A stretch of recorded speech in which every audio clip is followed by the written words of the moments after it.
So as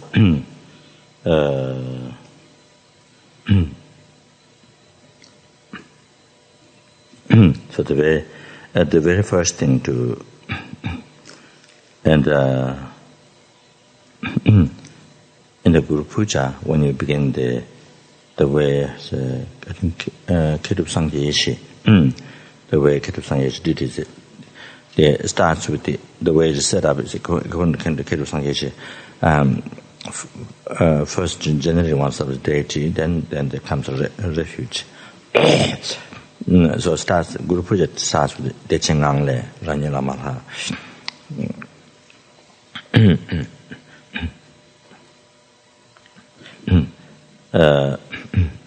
So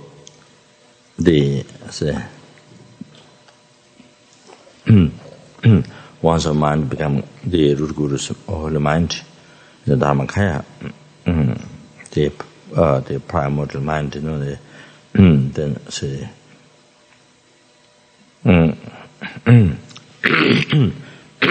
So in that experience, so the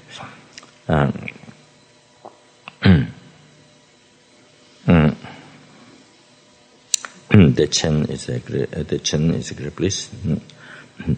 So while the mind is in that state, the manifesting deity also self into deity. Guru, but even that is a Guru deity, not just deity, but Guru deity. Then that holy body that's clarified, and then beams emits from that to the 10 directions. Blesses the inanimate beings, immanent and inanimate, the place and the living beings.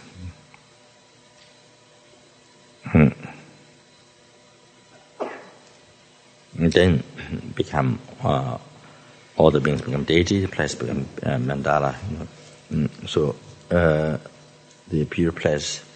So as a result time, so that some mandala, say like that.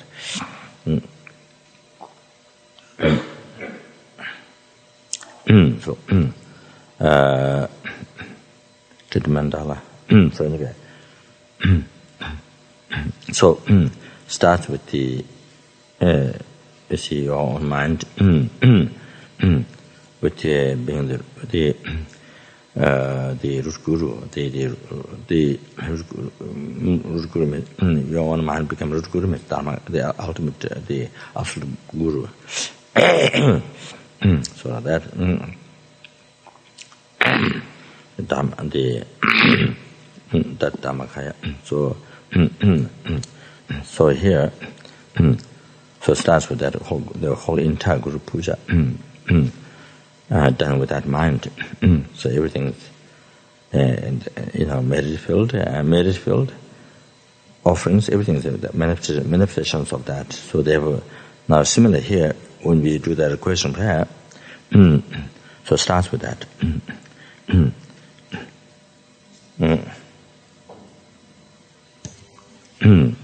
So as it's in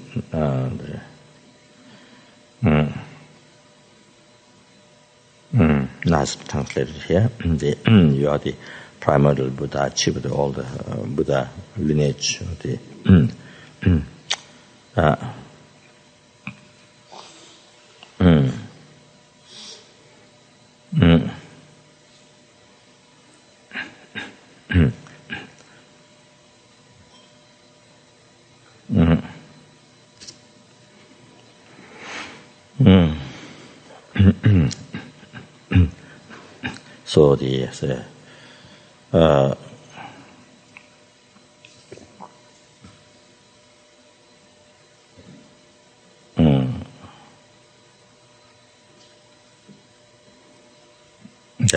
So that means absolute guru, the primary Buddha means absolute guru. That Dharmakaya, that which has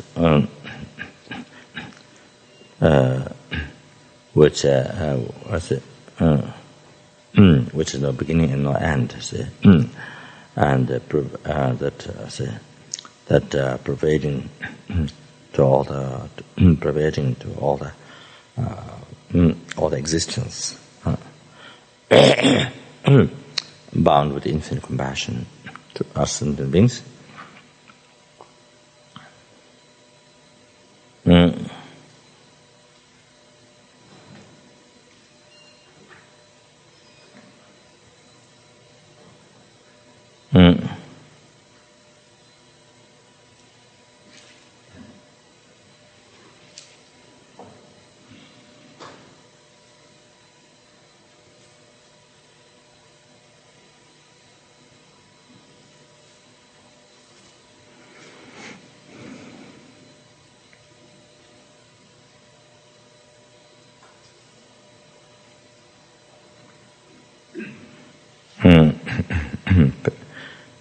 Chief or principle of all the Buddhas, all the Buddha lineage, or that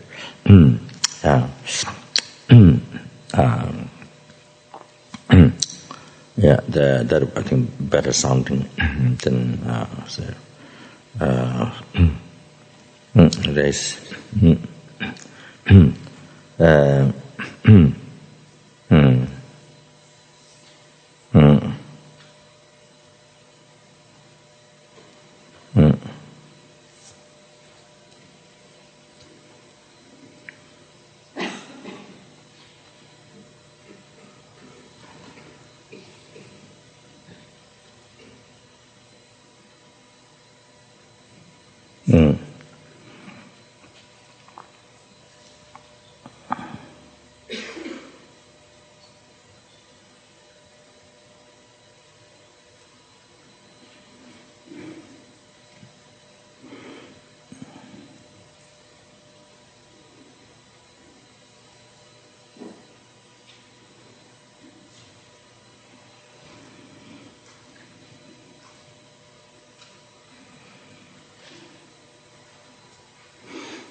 There's two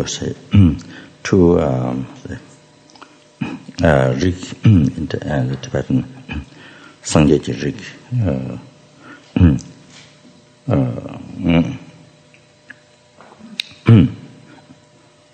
In the mental continuum of all the sentient beings, there's the Sangyeji rig, the potential Buddha or nature. Here, rig.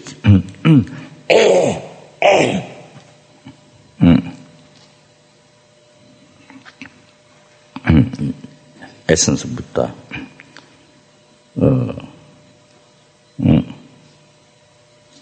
The nature of Buddha.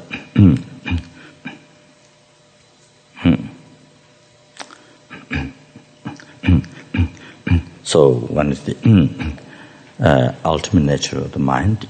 So the obscene beings, Rangshin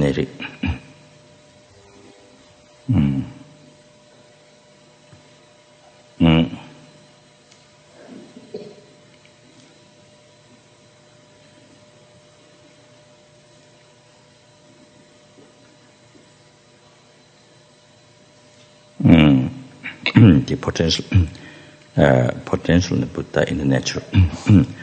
Then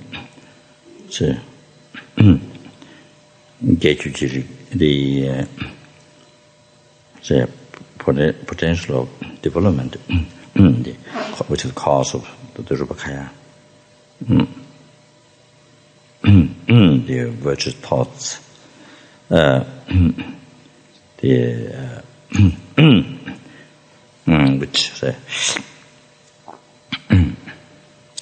which may result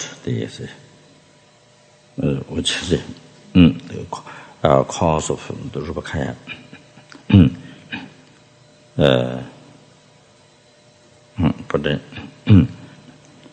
Potential development.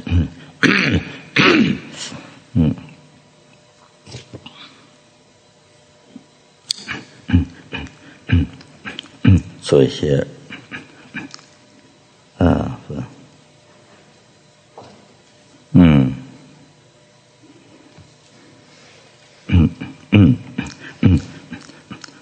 I guess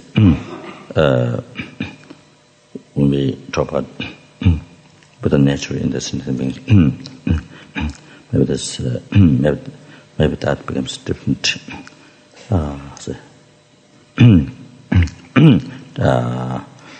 That time maybe with translation than here. See.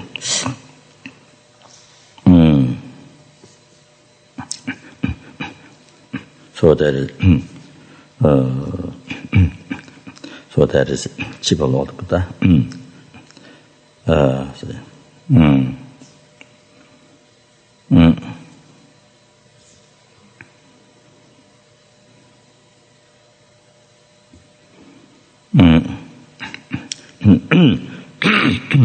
Pachadara. So they so all our all the mandalas, all the deities and manifestations, all other Jaina Buddha, 3 types of Buddha, 5 types of Buddha, 100 types of Buddha, all are manifestations of the Vajradhara. So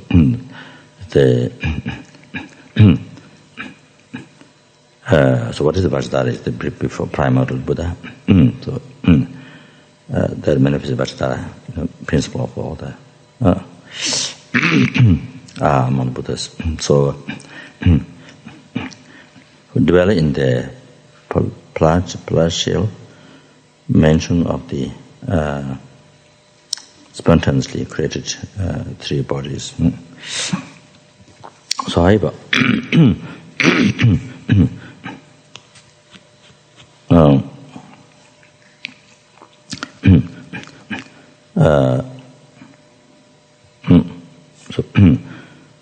so one learn what is it, what really, who is the Vajradhara.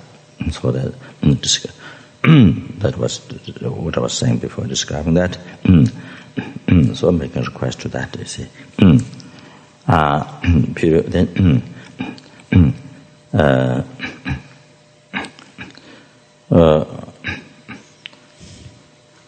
purified. With that then purified the development. You see, then replica absorbed with oneself. The Vajradhara. The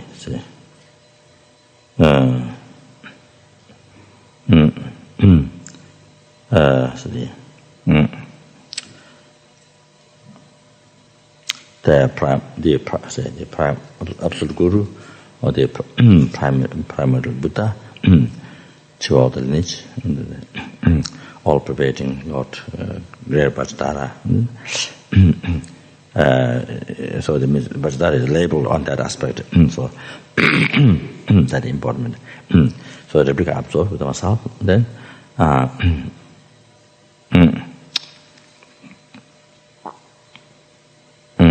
the thing actualize the emptiness. So cut eliminate ignorance. Your mind transformed the local conscious bodhicitta. And then actualize. We can think it that path unification Mahamudra, the sublime realization. Think the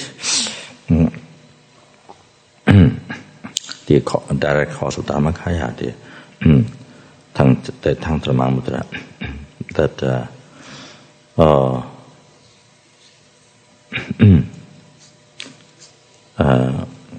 the isolation mind, the clear light, some bliss, sometimes born, yes.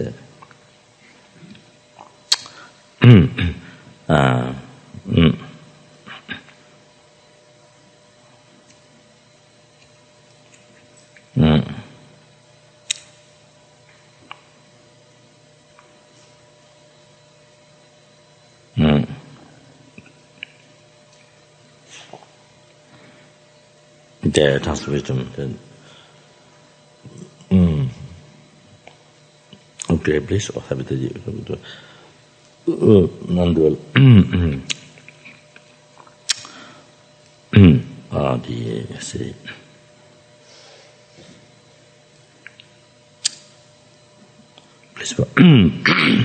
bliss oneness.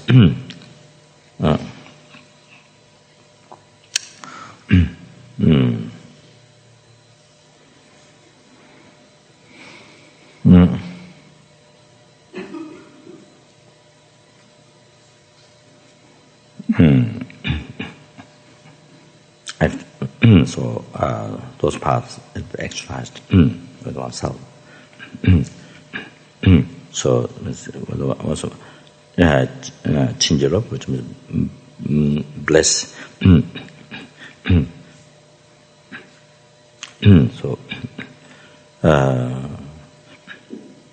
So one's mind, transformed in those realizations. Realize in its cutting, then the transformed in loving kindness comes bodhicitta, and then Mahamudra, and then also unification of the illusory body, the create, then also the result unification of normal learning. So can think that. So change love. In Tibetan, chinlap or chinlap is please bless.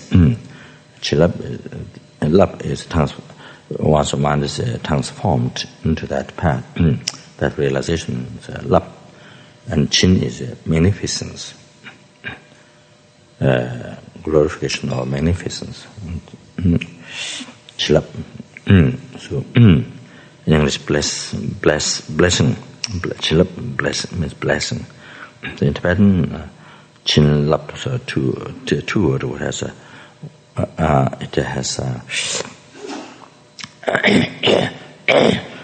It has great meaning.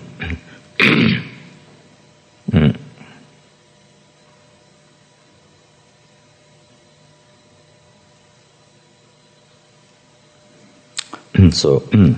Means mind transformed, chinlap, blessing. So what it means, mind transformed into Guru devotional realization. This one lap, the mind transformed into realization of realizing how the precious human body, how this perfect human body is so precious.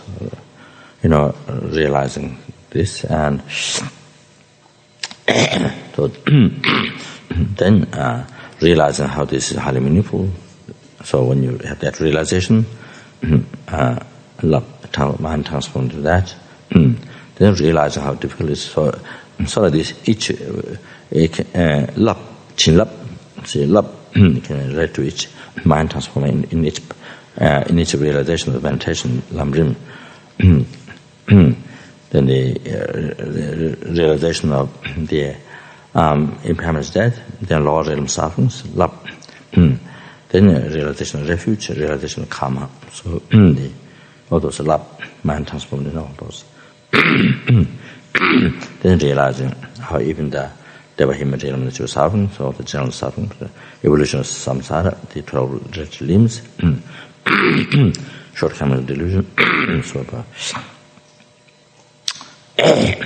they realize how whole entire samsara nature of suffering. So the renunciation, the detachment to samsara is lap. So when the mind becomes that, then chin lap, you see the blessing. So, meaning of lap is, then when the mind realizes emptiness, lap. Seeing things are empty, then seeing things as illusory, not holding on to it.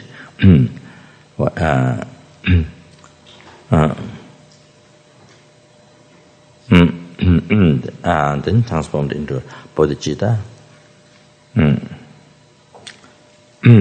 So that's then sending generation stage, completion stage. There's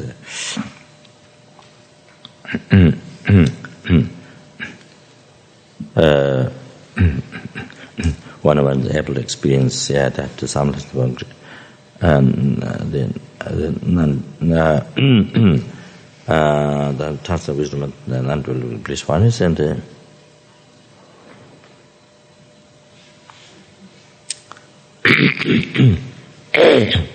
so that and the is body, the unification of truth, and unification of normal learning. So ultimate lap is the unification of normal learning.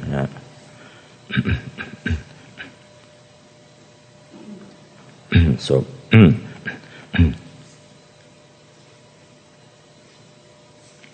Chin is a magnificence. Then your mind become magnificent, or the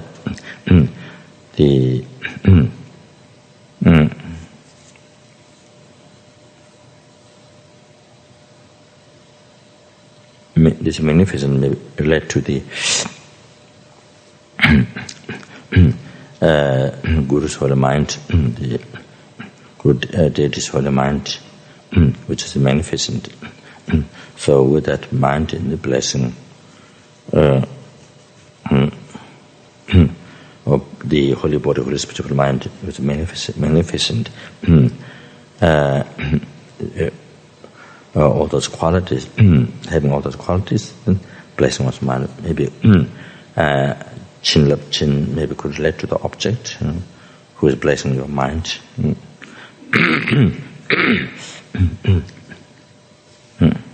So anyway,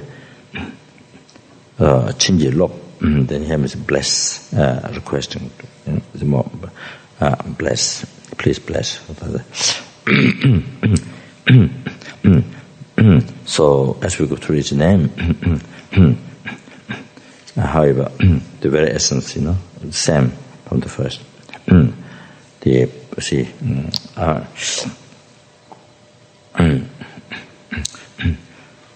The primordial Buddha, the all-pervading Lord.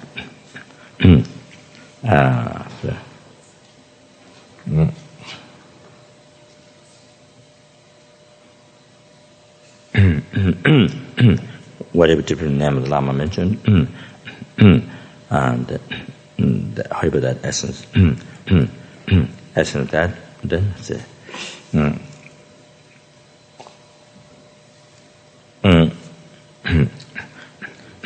who guide us, in things, that who guide us in things, and through all manifesting, or through the conventional the Guru, the ordinary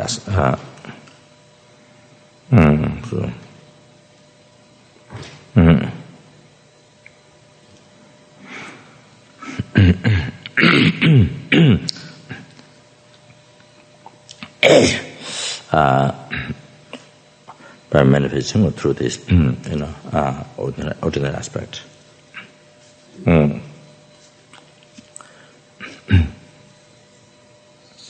Then, if one knows the story of those particular lamas, then so same as like when we make a request to lineage lamas, if you know the story of those, to remember at that time, so then it inspires, and it inspires by remember the story. Then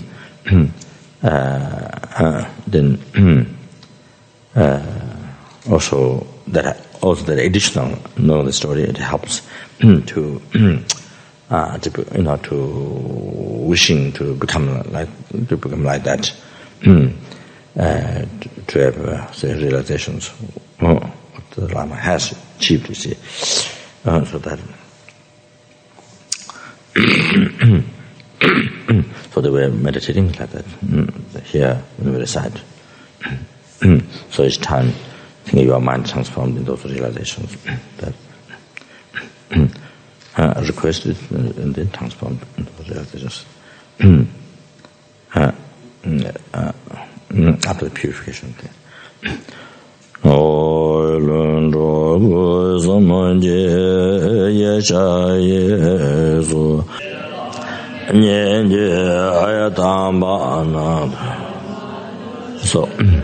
So this is the one that which story I mentioned the other night.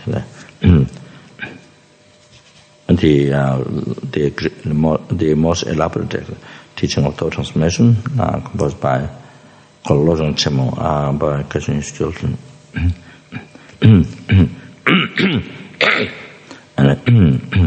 and having spent a few years reading that, so the good inspiration, and then they start the course at Kapan, the first course, and so the course started from that. Then from there, so, it's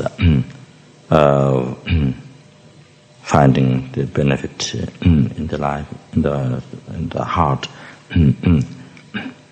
The stories of came there.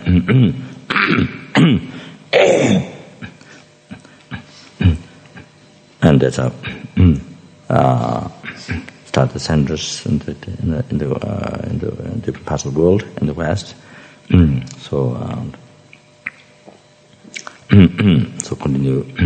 continued up to now. Of course, one or two disappeared, but most all continued up to now. And then able to benefit even more and more as time, each year. Each center able to offer greater and greater benefit to resident beings. So they are developed for many years. So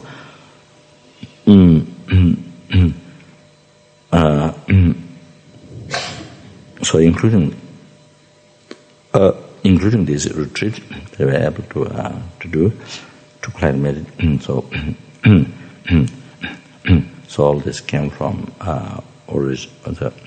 this Lama's inspiration, this Lama's teachings that I read, spent a few years. And of course, all that is about kindness of Lama Yeshe.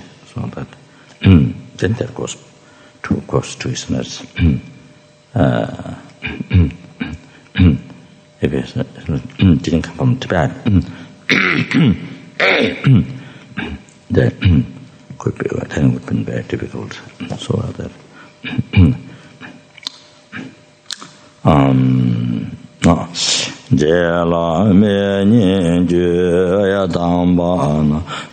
during this, so just about once have received the precious human body qualified for 8 freedom testimonies, and have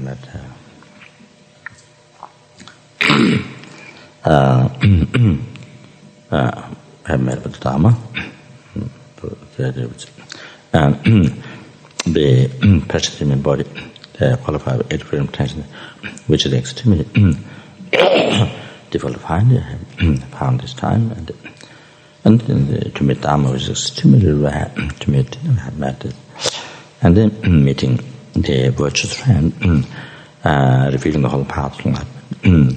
Extremely rare to find, and have met. Extremely rare to find or to meet, have met. So this time, where there's all the opportunities to practice Dharma, whatever one wish, whatever Dharma one wish to practice, whatever happiness one wish to achieve, up to enlightenment, temporary ultimately. So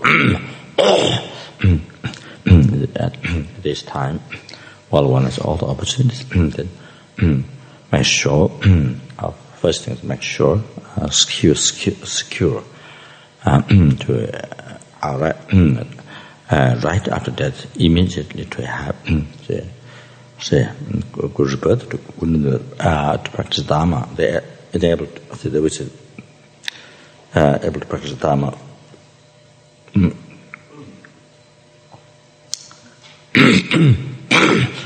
Not just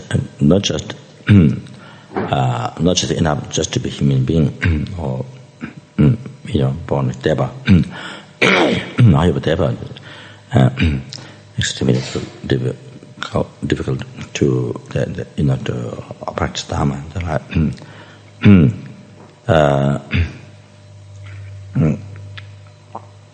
So much more obstacle than than in the Himalayas, than here in the southern continent.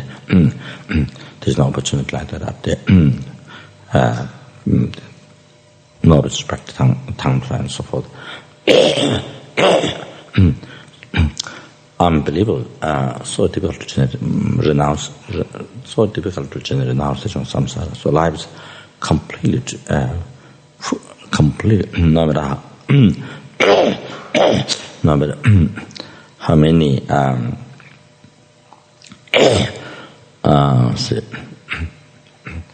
no matter how many eons or how many human beings, hundred thousands of billions of years they live, but however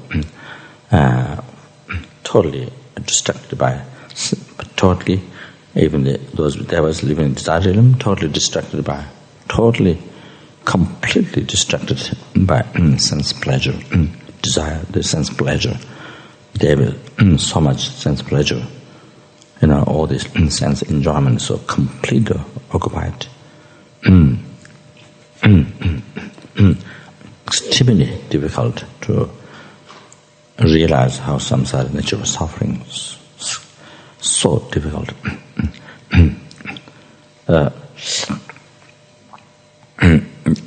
And from that one can see how difficult to generate compassion to others is not possible.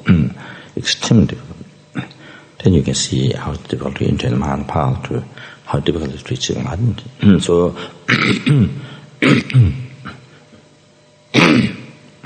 that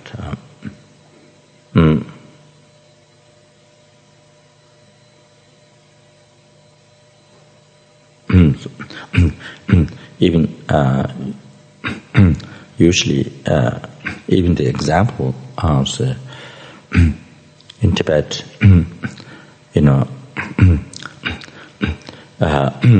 those monks, those who become monks in the monastery, if their family is extremely wealthy, so rich, usually you can't say there's no even one, but you can't say that. But usually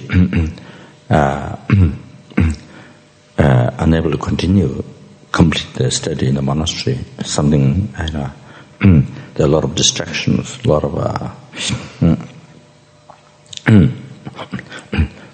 most of the Geshe, most of the teachers like Geshe Rabten Rinpoche,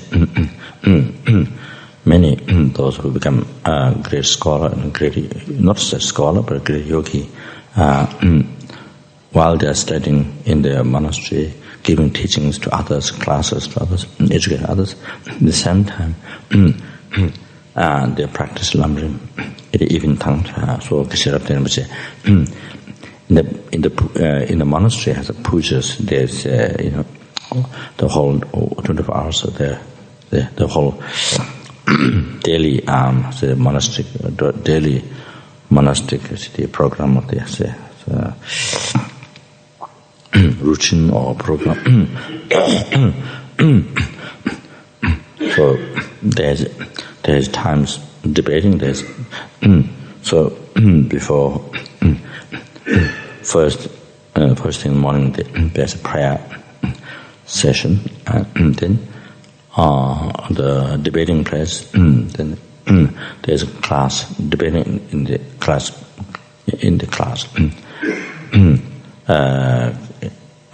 so all the different classes. So they debate among them. Then again prayer. Then after that, then debating to individual person. So that. So again the evening same. So that then they're taking teachings from the teachers and then memorizing text. Then in night time reciting what you memorize in the morning. In the early morning what you memorize. Then night time you recite by heart. And all that. So debating for many hours. So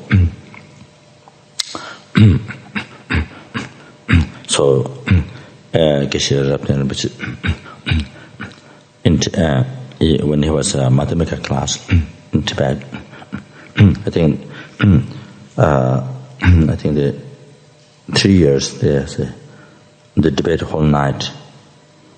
That class, the mathematical class, they debate whole night for 3 years. So that I think special effort in the learning the mathematical subject. So however, even when Geshe Rabten Rinpoche reached the mathematical class, it is said during pujas, so maybe there's not much other time to do seeking meditation, so he uses the puja times, uses the puja times uses for meditation session. So there are many things to do, very busy, with the daily routine. So that, however, so one time Geshe Rabten Rinpoche, how this story came, I heard it that Geshe told us, Lama and myself, I think. So one day Geshe they were discussing about path, maybe attainment or something, I'm sure. So Geshe Rabten was told, one day said that even when I was in the monastery studying mathematical class, so after that, of course, there's Abhidhamma Kosha, there's Vinaya, there's several years, quite a number of years, they still do study. So when I was studying mathematics, so in the puja, I meditated and I can see myself as a deity. He said that in the practicing generation stage, tantra. So I can see very clear, myself as a whole deity. So he one day mentioned to Geshe Rabten, normally Geshe Rabten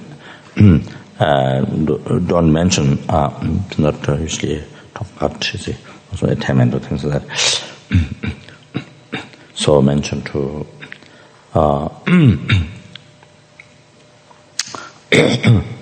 Geshe one day.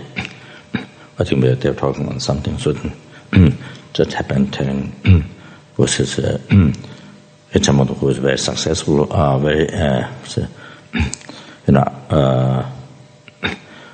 ascetic, who lived ascetic life and a very successful practitioner. See, so Geshe Rabten's disciple. So from Geshe I heard that. So that so what I was saying, and run out of food. I said there's no tsamba. So many food is tsamba, so run out of tsamba. So I don't know how many months.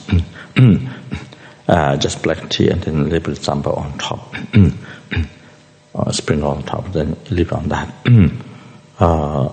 Also, I think there's one of the most learned Geshe who was abbot in Sera monastery during those times.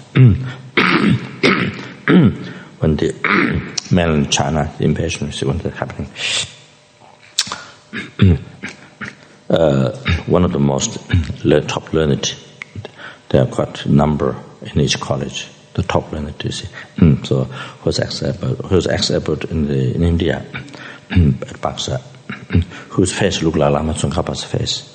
very nice. Like Lama Tsongkhapa, it reminds, of time when you see one of the top learned one, that was able to come from Tibet, and the Sarache. His name is Lhasa Wangchu. So in the Sarache, there are many students who are that one group, many students from that. Then there are many students from Geshe Rabten. Then there are many students sort of like lineage, from Geshe Ujensi. Then there's Geshe, then the Sabos Geshe Kawantaje. Then there's example here.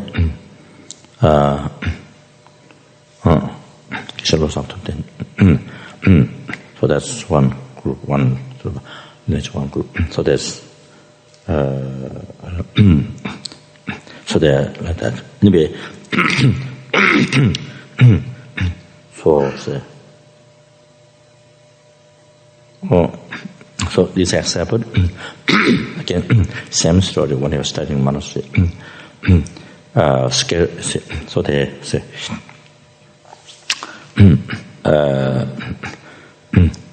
ran out of food, just lived on the, like that, like some little sambal on that. There's nothing solid to eat. So I think many have story like this, but they didn't have any worry. The wonderful thing is that in the past, during their time in the monasteries, in Tibet, no worry at all there. For the needs for this life, there was no worry, even though it's a scarcity, but no worry.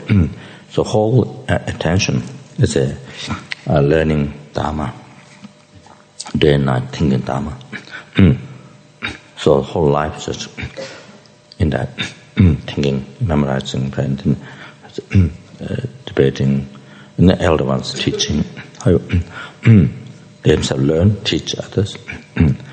I think those who learned, those who learn better, the more.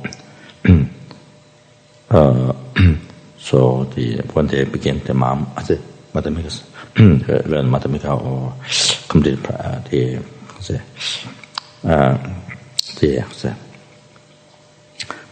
present parameter, the study, the Abhisama study. So if they have, have better understanding, they start to slowly teach others. So I think there are many others, yourself like that, many others also like that. So I think somehow, due to blessing, however, no worry, the needs of this life. It's really a real ascetic. In a life living in a monastery, the whole attention in the study, something like that. So many you find like that. So their homes very, very far, many months. They have to go come on food. So it came like that to study Dharma, to become monk, like that. So the rich people, rich people in Lhasa, very close to monastery, very rich people. So their sons, when they become monk, then so very close. Then somehow unable to continue their study or unable to somehow complete or even continue to be monk. Somehow there's more obstacles. Seems generally from from stories normally it's like that. So they say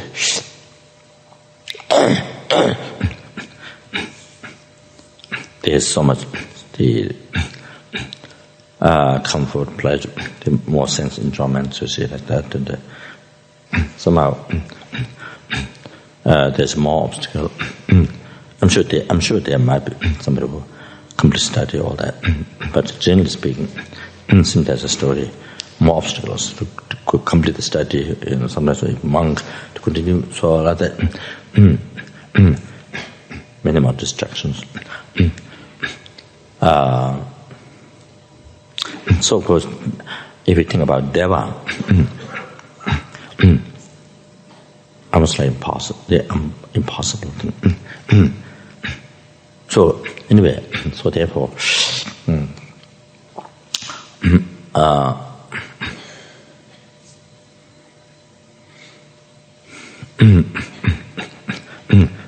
so first thing, to make sure right after death, to have whenever the death happens,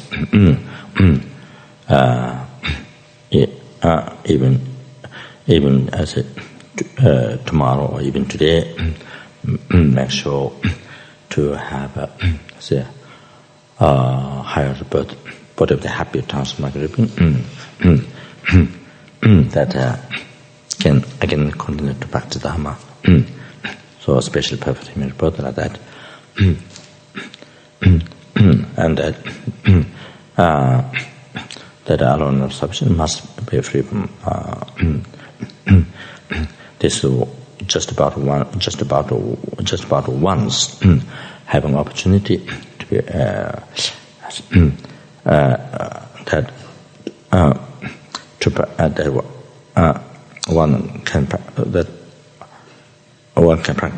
one practice Dharma and to be free from samsara.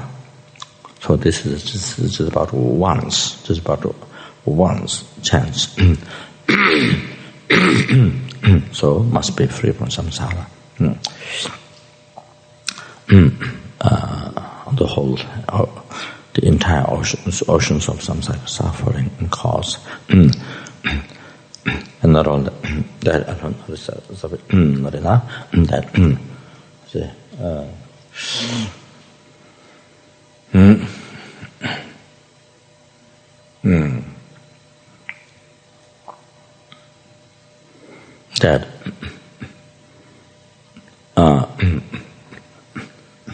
because cherishing I, it's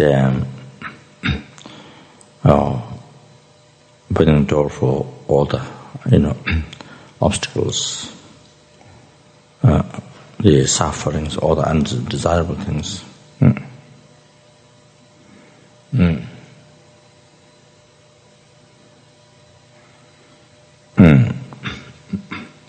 Cherishing others is the door for all the opening door for all the happiness, all qualities.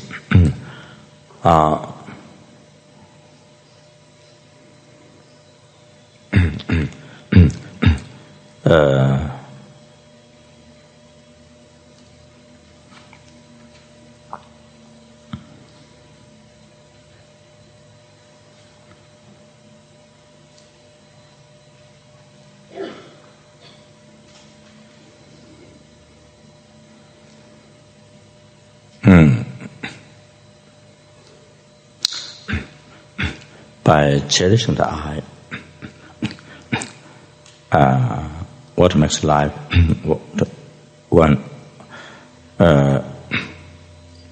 24 hours of one day life empty, and by self-cherishing thought, and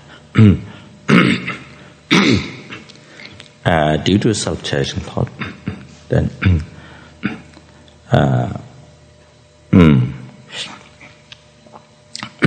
unable to generate. There's no space in mind, you see. While it's there, while it's rising, the good heart, thought of benefiting others, thought of cherishing others, alters the mind to achieve enlightenment for something amazing. So therefore, listening Dharma, reflecting meditation, eating, walking, sitting, sleeping, doing job, whatever one does, nothing became cause of enlightenment.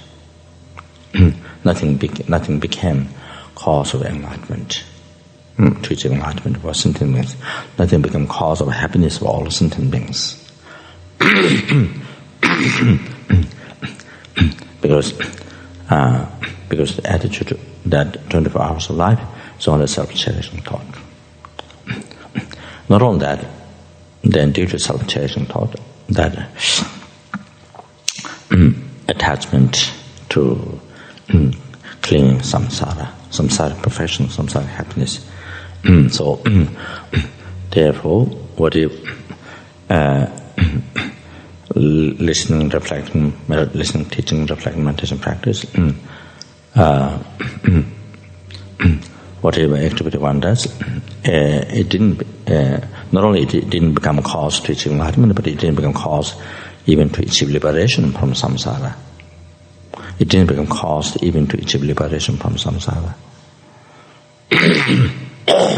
It only became cause of samsara. Whereas the motivation is opposite to renunciation to samsara, detachment to samsara. Not only that, then due to self-cherishing thought, then the attachment clinging to this life rises. The worldly concern, thought of the edible Dharma, then even listening, teaching, reflecting, meditation, whatever activities one does, doing job and so forth, eating, walking, sitting, sleeping, whatever activity one does, everything did not become, not only didn't become cause of enlightenment, not only didn't become cause to achieve liberation from samsara, but it did not become even the cause of happiness, future rebirth. It didn't become even the cause of the happiness of future rebirth. It didn't become cause of happiness at all.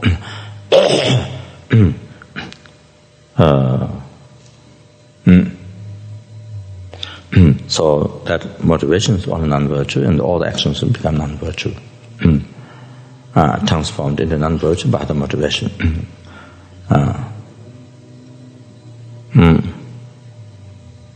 The motivation, all this act is stained by the attachment clinging to this life, which is non-virtue. So the action is transformed, became non-virtue. So it results in only suffering. There is no happiness.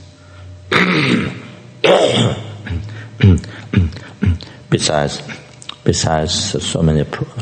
all the problems in this life, which is caused by that, come from that desire, the thought of the world Dharma, the world Dharma. What makes life difficult? What all the difficulties in the life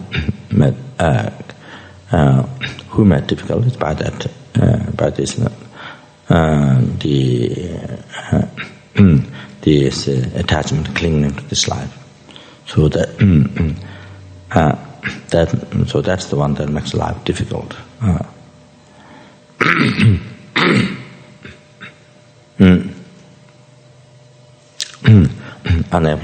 Unable to practice Dharma in everyday life, doesn't get done the practice, unable to practice Dharma.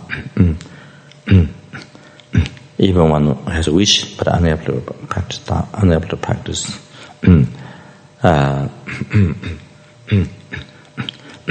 Even one mala of mantra, even one mala of commitment mantra, unable to do, not unable to find time, unable to do, and then that's due to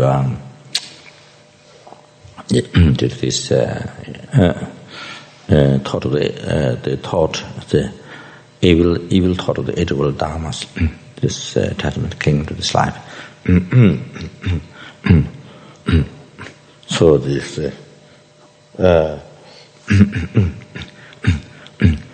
so many practices, even though one wish, even one knows how to do, but could not find time or doesn't unable to do, miss out, unable to do in everyday life.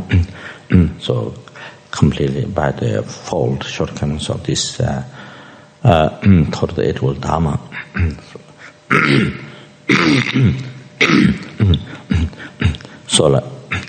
So like that goes weeks, months, and years.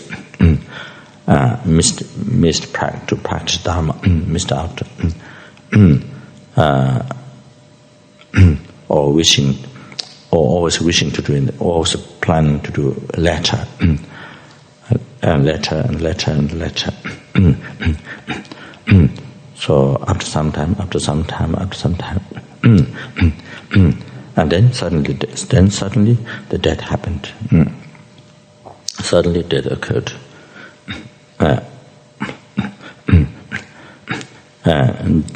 The death doesn't wait. Death doesn't wait.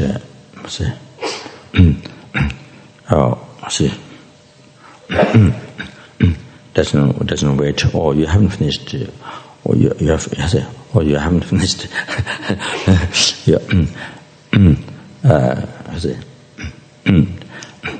The Lord of Death that I give consideration for you, that I give special time for you that you haven't finished what you want to do, and I give special compensation of the compensation or anyway. So there's no such thing.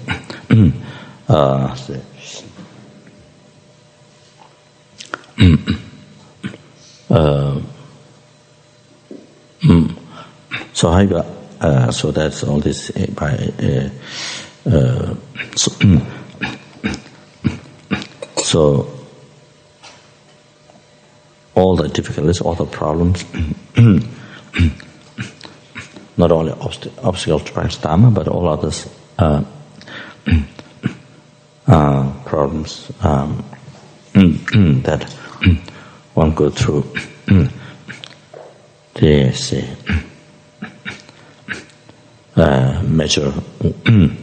one major suffering. Say most painful one is relationship problems. Those say which then the depression, the loneliness, all that. However, so many misery, so many suffering, misery. What makes life so miserable is by so much discontent, so much dissatisfaction, discontent, and so much discontent, and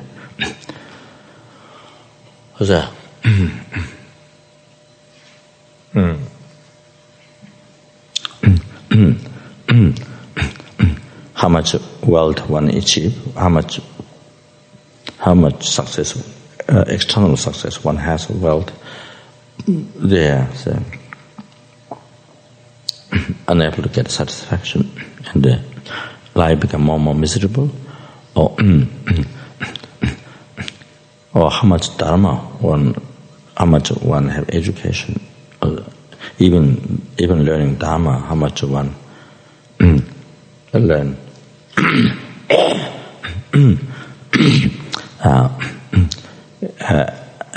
learn extensive the philosophical teachings,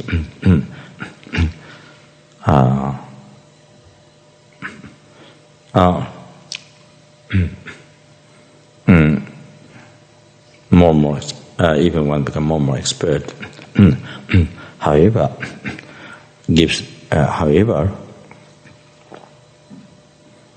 that in the heart, unable to find happiness, unable to find satisfaction, peace in the heart, are more and more dissatisfied. So all this,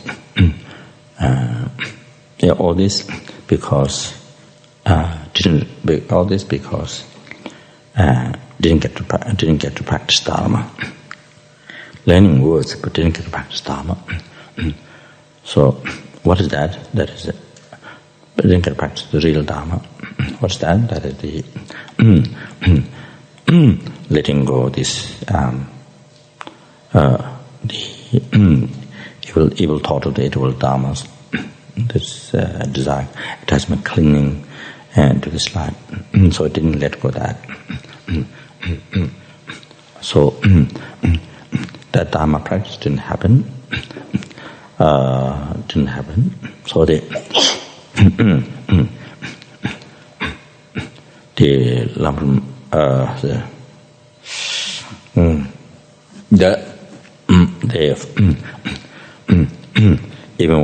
even one may meditate on bodhicitta, other things, emptiness. But however, the very first meditation is left out. Impermanent state, those things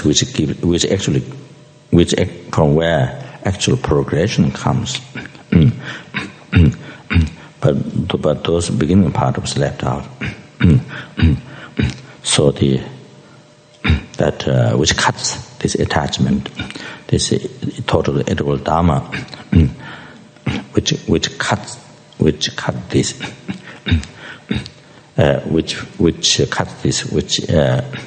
frees oneself from this evil total edible dharma.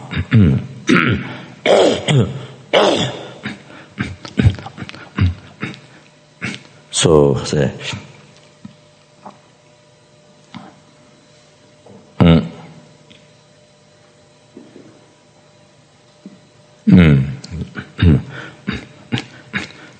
so those the beginning meditations left out.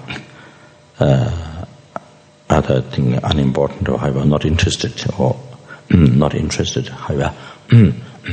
So therefore not important or not uninteresting or however, or afraid to meditate because it connects, cutting the desire. So this especially impermanent death, so these things in the lower realm sufferings. However, so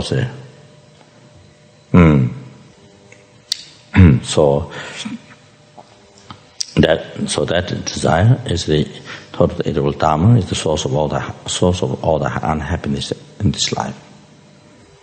That is the source of unhappiness, all the difficulties, problems of this life. So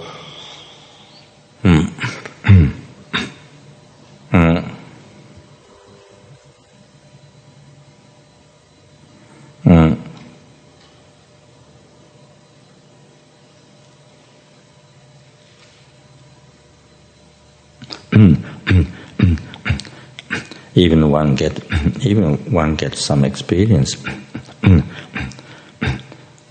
but unable to continue. Degenerate is also due to this attachment, clinging to this life. The total edible dharma, so like that.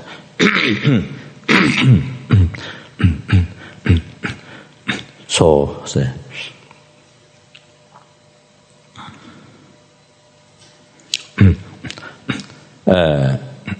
so all the activity due to self-attachment thought, then the attachment rising to clinging to this life, the total edible dharma. So all the activity one does, listening, reflecting, meditation, then eating, walking, sitting, sleeping, doing job, all everything become work for the delusion, the particular delusion, the attachment, clinging to this life, the evil thought of the edible dharma. Everything become cause to develop that, cause everything become work for that, service for that. So then say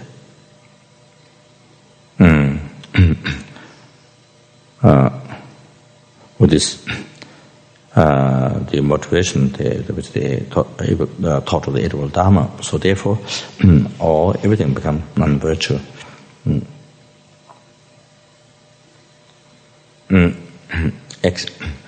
Accept those exceptional actions.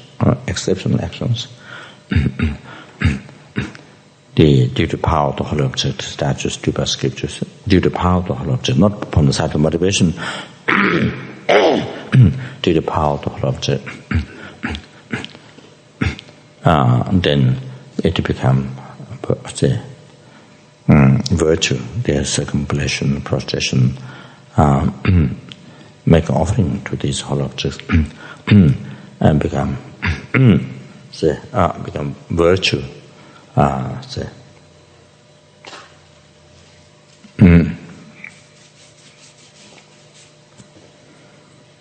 Cause of even enlightenment immediately, and by the way, liberation from samsara, by the way, all the happiness, future lives, good rebirth, next lives, and so forth.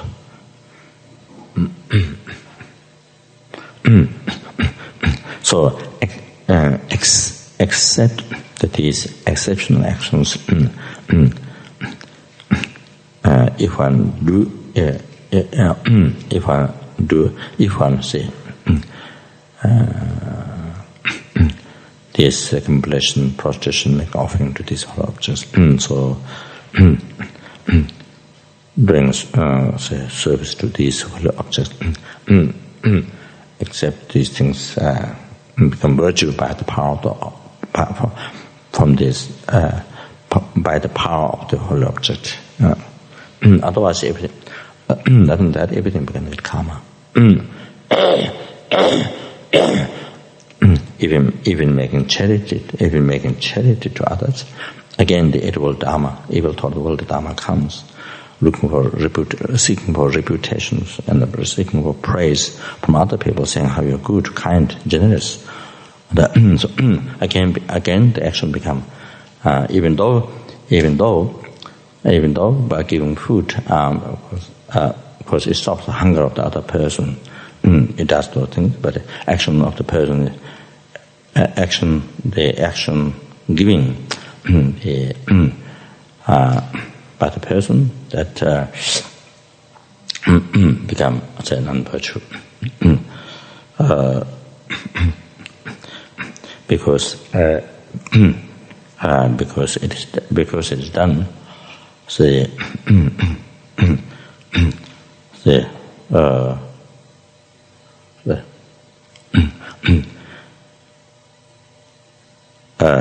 it's not unconditional. It's not done with the unconditional law. However, there's expectation to get something in this life. That what happened in this life, you see. There's expectation. So that's what done with the motivation, clinging, grasping the happiness of this life. So what's with this life, you see. So like that.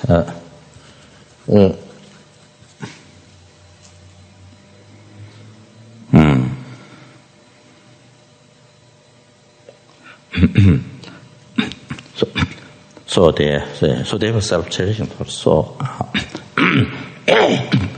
harmful, unbelievable harmful. That makes hold that the 24 hours life, the most precious human life, totally empty.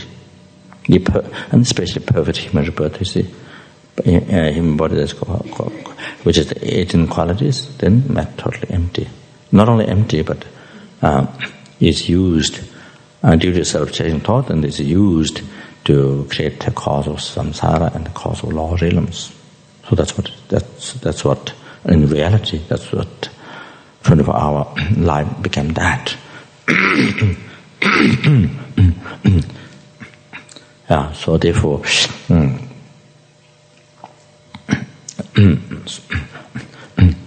so like that, as I mentioned before, week, day like this, week like this, month like this, year like this, so whole life. So there's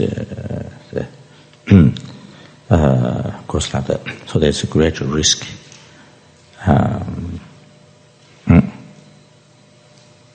there's great danger. Their whole life to become empty, but meaningless. So therefore, so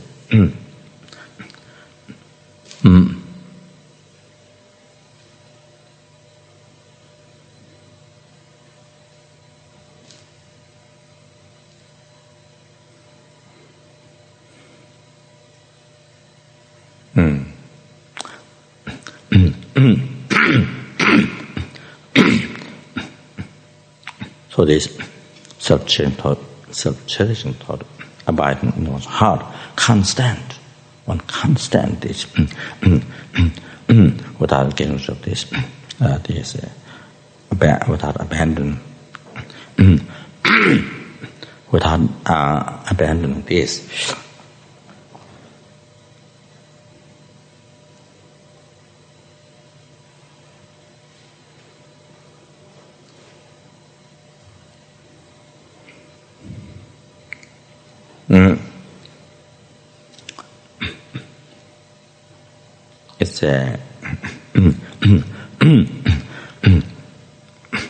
It's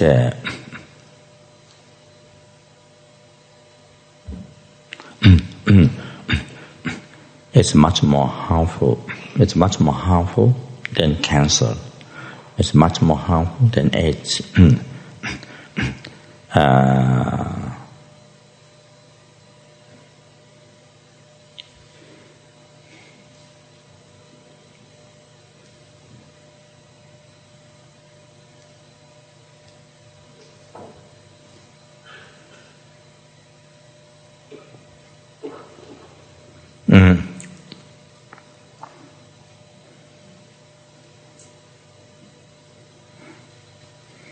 If there's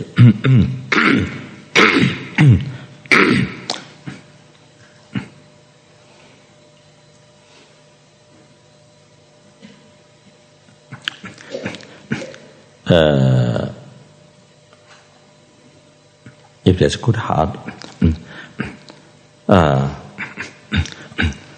then even one experiences cancer, AIDS, you see there's so much happiness even one experiences cancer, AIDS, there's peace in your heart. There's peace in your heart because you can experience this AIDS and cancer on the,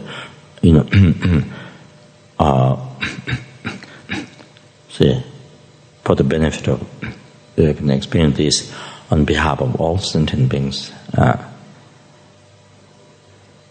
You can see benefiting the AIDS cancer, having AIDS and cancer, benefiting to all sentient beings. You see that.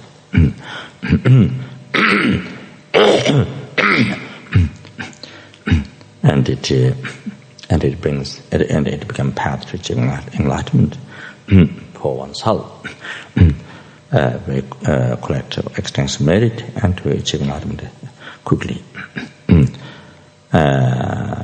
And the incredible, unbelievable, powerful purification become that method. Unbelievable, powerful means to purify so many eons of, not so many lifetimes, but eons of the karma. How about this? That one can very happily, even death comes, one can happily go to Pure Land or receive perfect human body, again practice Dharma.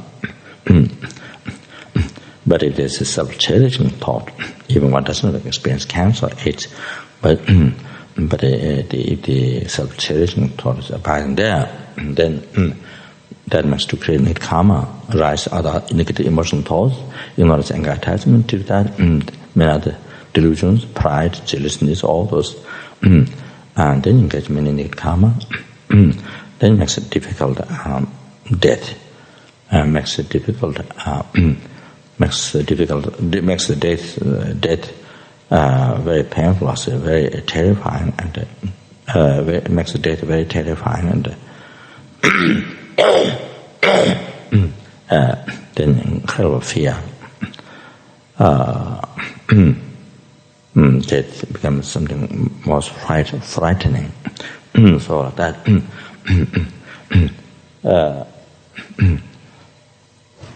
Whereas the other one, good heart, then nobody.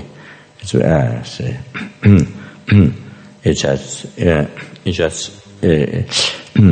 is just change another body, even more healthy body, or in the Pure Land, and you continue the exercising path, so that.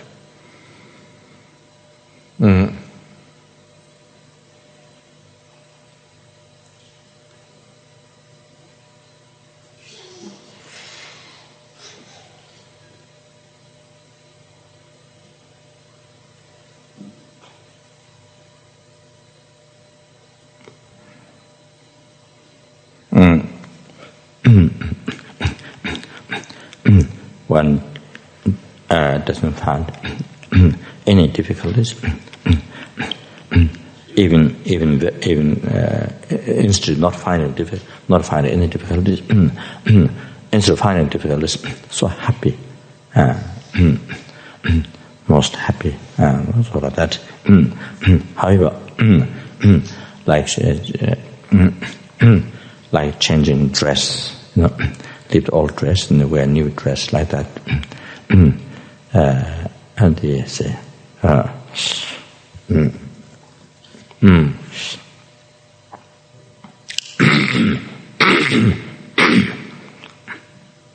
so become like that of the mind.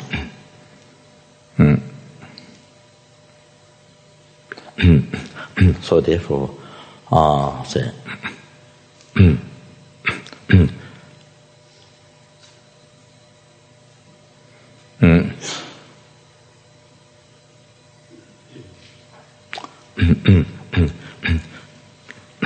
So therefore, abandon the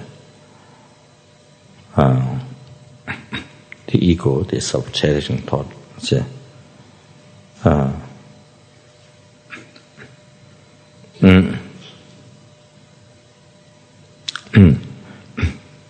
and practice, so instead of cherishing I, cherish only others. So reason because that's only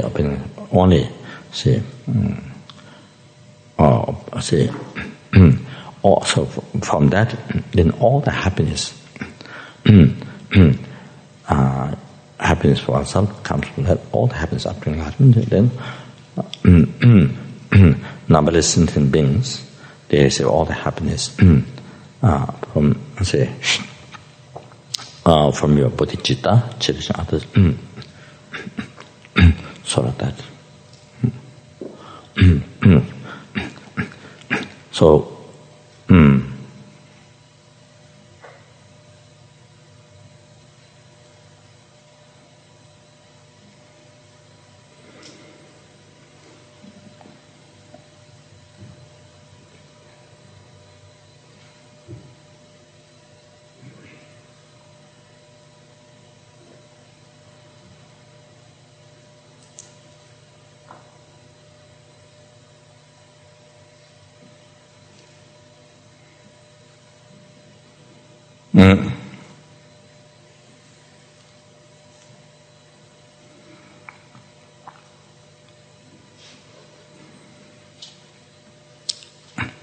so by cherishing others, what one should do, and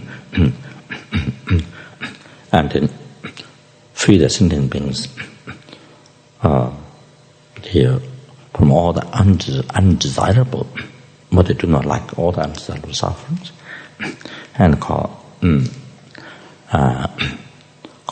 them the happiness that was desirable. Then especially bring them in a full enlightenment, purest happiness.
So one has this one has this responsibility. One has this universal responsibility to do that. Predestined them from the oceans of samsara suffering and bring them in full enlightenment. So one has the full responsibility, the universal responsibility.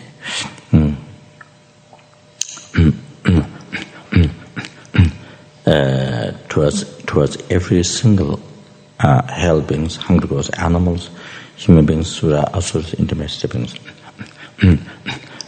One has full responsibility, the universal responsibility towards every single sentient beings.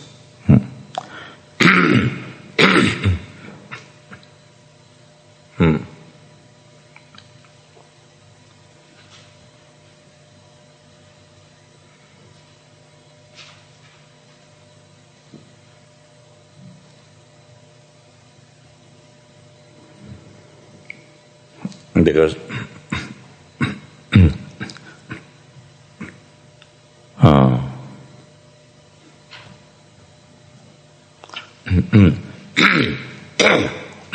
all the happiness, past, present, future, all the happiness that one receives from bodhicitta come from the sentient beings, come from each and every single sentient beings.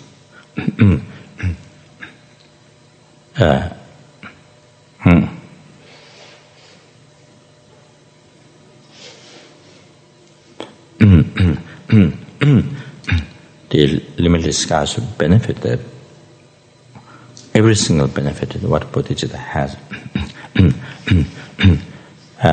came from that is explained in the teachings. Bodhicitta, so-called in the sutra. All this limitless skies benefit of explained bodhicitta. How great it is, how precious it is. So came from the sentient beings. Came from each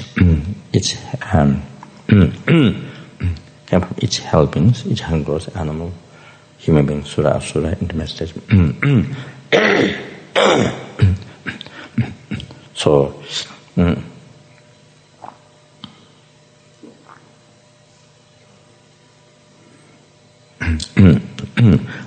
so they are most precious, most kind one, most life.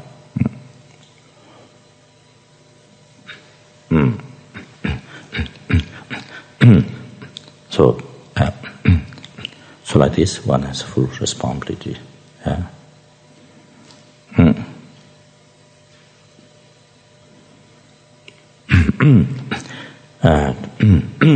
To free them from all the sufferings and to bring them in full enlightenment.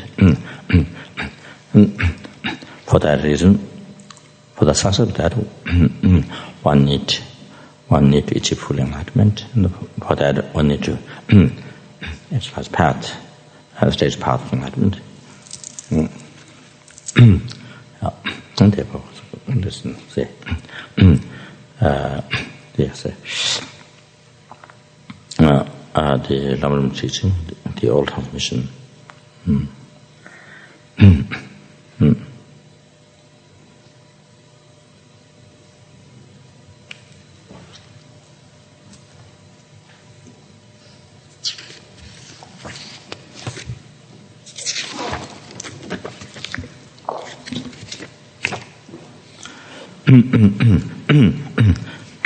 Part 8. How to combine the elements of taking refuge and reflecting on the suffering of the lower states in order to meditate. That was done. No. Was it done? No. Page 18. Huh? Which was? No. Training yourself in the practice of taking refuge. That was done? Yes, done.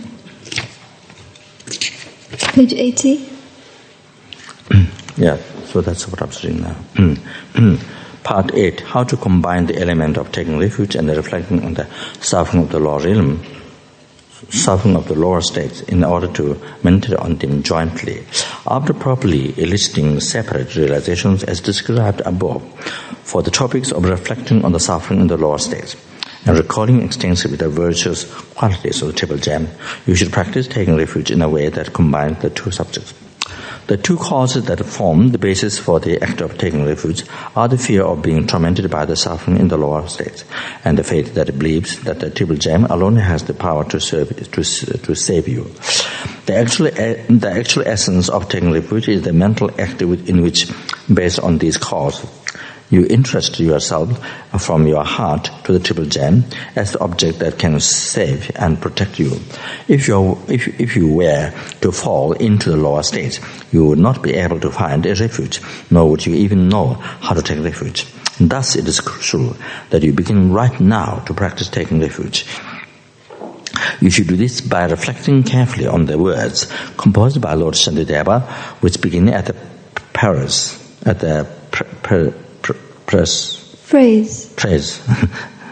not Paris, which begin at the press, with eyes that peer about in terror and continue up to the line, please free me quickly from the source of fear. Furthermore, the way of devoting yourself fully to these points and meditating on them extensively is to carry out the following practices. First, emanate from the heart of Guru on the crown of your head a complete object of refuge which becomes seated in front of you. Then visualize all sentient beings of the 6 classes surrounding you. After that, begin by meditating on the suffering of revivals.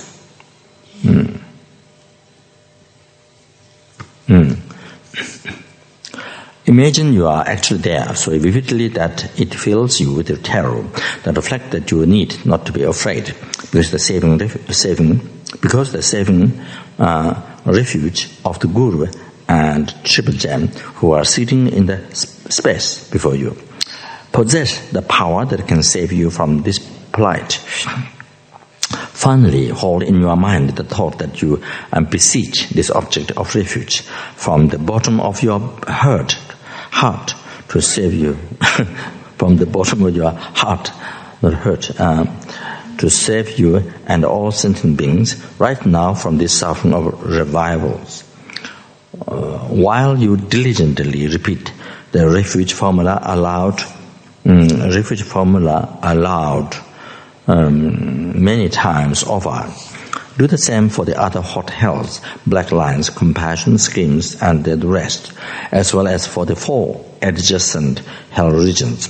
The 8 called hells, the hungry ghost, animal, and so on, meditate on all their various sufferings, taking each one separately. Then recite the refuge formula aloud. After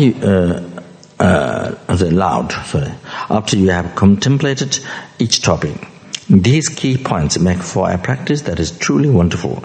Nowadays, many persons recite the refuge formula a prescribed number of times, but they repeat the formula without having gained a knowledge of the topics just described, such as the cause and essence of taking refuge, its virtuous qualities, distinctions, or professing faith and disavowing other religions. Such practice is mere verbal striving, mere words, mere counting. How could this ever represent a genuine form of taking refuge? what can you accomplish by a refuge practice that fails to enter the door?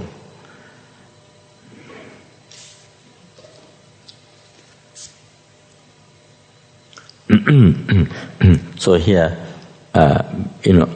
the doctor gives wise doctor who knows exactly what diagnosis you have, what sicknesses you have, who knows exactly what sicknesses you have, and gives the right medicine, right prescription medicine. You see, then there is a doctor, the doctor, you see,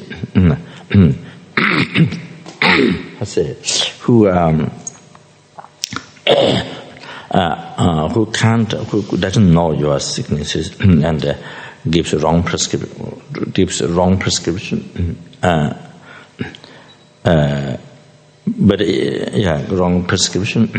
However, who is unable to give the right medicine for your sicknesses anyway.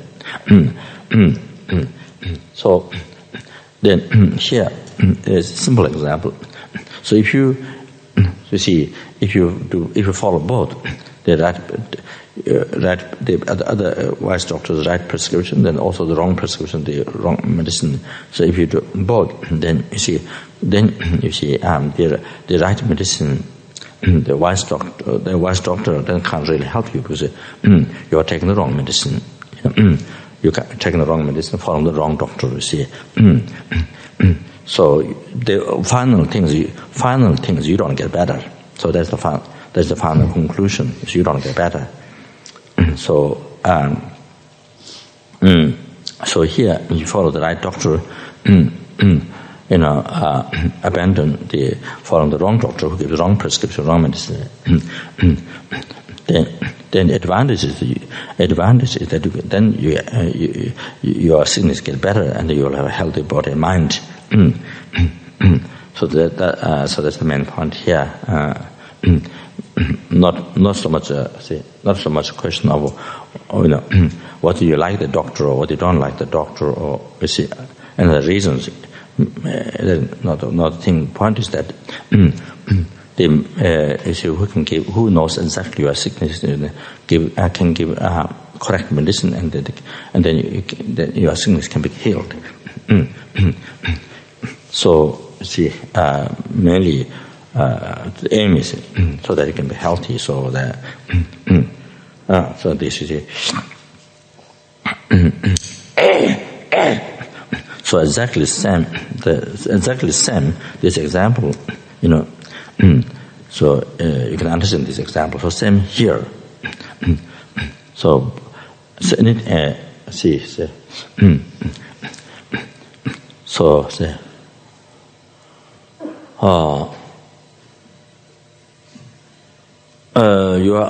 Your aim is what you want to achieve is happiness, future lives.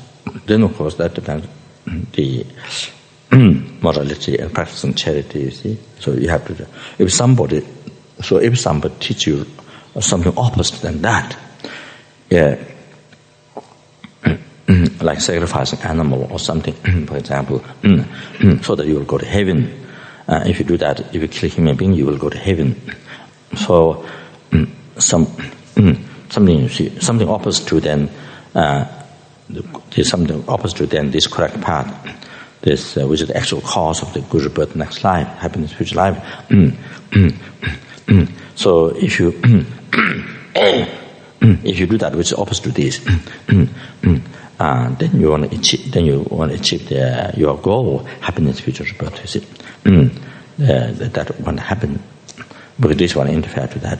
So to create the cause of the future life happiness. So similar. So here your goal is to achieve liberation from samsara. Ultimate happiness. So therefore you say you need realize true suffering, true purpose suffering, and then exercise true path, and then cease, and then that way, only in that way, then you can cease all the suffering causes. So the 5 paths to achieve liberation. So one need to proceed in this So start with the renunciation of samsara. Then see this. So here, you see, you're the one who revealed this path. Then Dharma. You see the path and teachings. Then you're the Sangha who are practitioners of this eternal this path. That who say that that whom you rely upon, they help. So see, like the sick, very severe patients that need all three: doctor and medicine and nurse who looks rest of the day and night, who looks after, take care. So that with the patients, watching, check out what is needed, and then what the doctor described, give medicine, things like that. To say. So Sangha, so like that.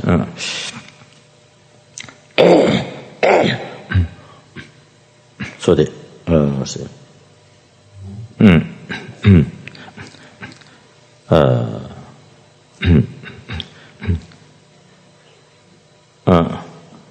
so on that basis, then practice morality and the high training of morality, high training of concentration, high training of wisdom. So that's through this, then one can achieve the higher path, exalted path, where you can actually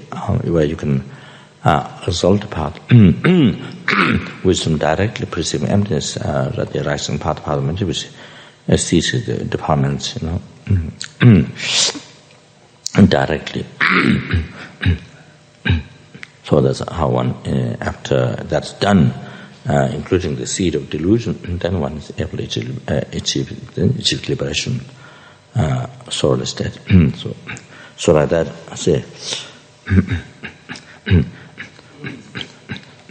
So it is. This is not question. This is not question of just fate. Here is not just a question of fate in reality. It's like someone's taking, to cure these sicknesses, you need that medicine. So you need to how to take the medicine, all the diet and everything. Have to follow all the instructions that actually helps. So it's not just fate. Here it's not just fate; it's reality. It's the nature of the phenomena, how it works. So same in the path, when we exercise path, it's not just a question of just only fate. How the phenomena works, then able to remove the delusions by exercising this path. So, like by realizing emptiness, you eradicate the ignorance. Root of samsara is natural. That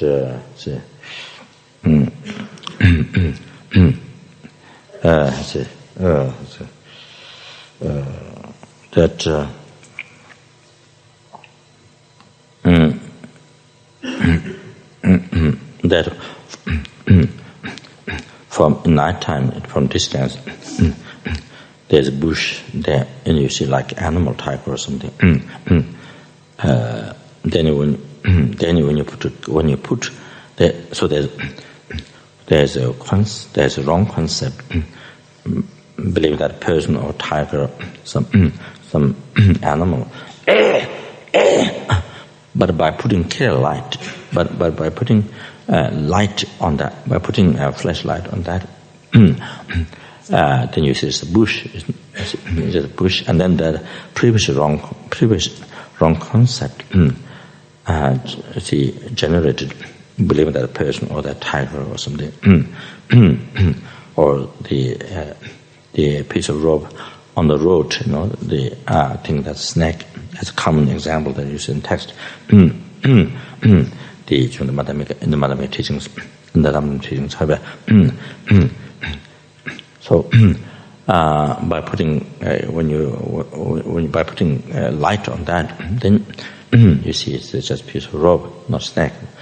So the wrong concept that was built, that they created as a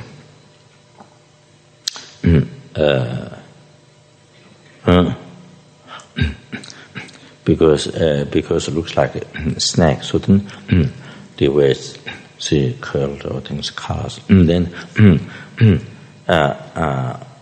so unable to see clear. So once the mind label the snake, that there's a snake there, and then appeared snake, and you believe snake, so like that. So after you put the clear light, flashlight on that, then you see snake. You see snake. That wrong concept is gone. So this is it's see. So like this example, you exercise power that removes the delusions. So it's like that. There's wrong concepts. So it's not just a question of here the following path. Here the path taught of Buddha is not just a question of fate. So you see. So that say like the medicines, some medicine help heals your sickness. Some medicine doesn't do that. So then the one that doesn't heal your sicknesses, then you don't take it. So it's like that.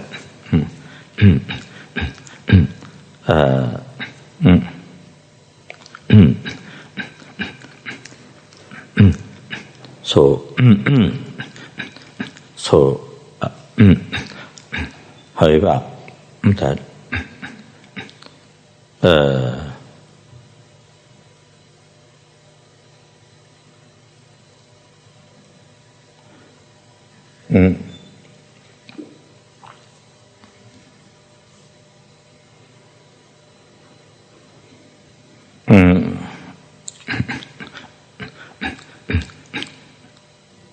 see.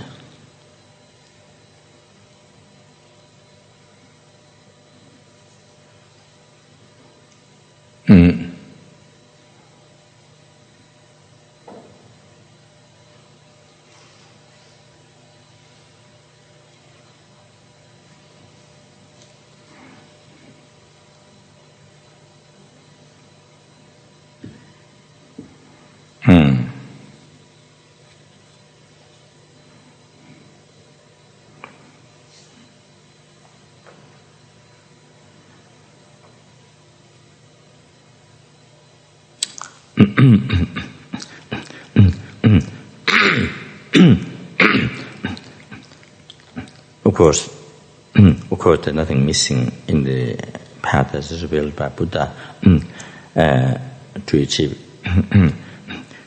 liberation and to achieve full enlightenment. Achieving happiness just to be born a human being or deva, even that even other religion, Hindu or other, they have also kitchen. Some practice some of those morality, practicing some of those morality, like abandon giving harm to a sentient being, and you can achieve rebirth next lives.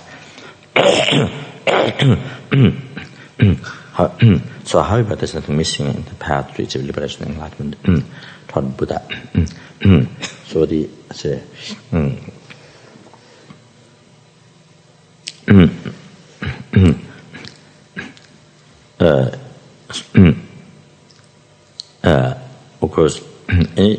of course, anything one can find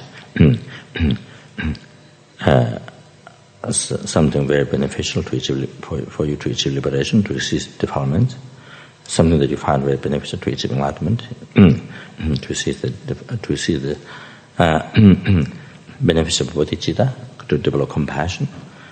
Something that beneficial to resist the defilement. Of course, can practice that. And that does not become contradictory. So what is it? The problem is if you practice something that's opposite contradictory, then you won't be able to achieve liberation. It becomes an obstacle for you to achieve liberation, to achieve enlightenment. So that.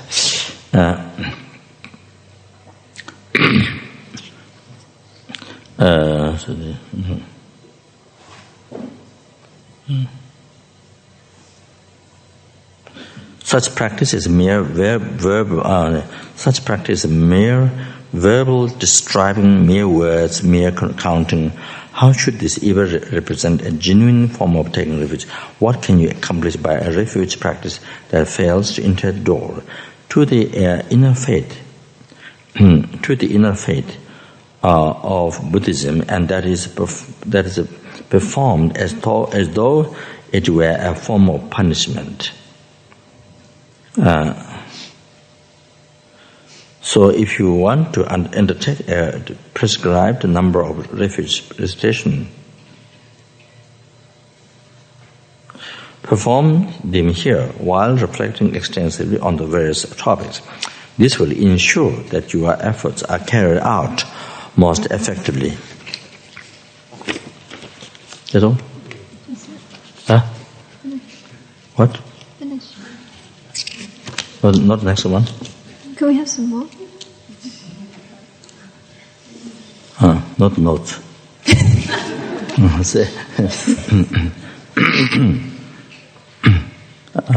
thought that's the karma there.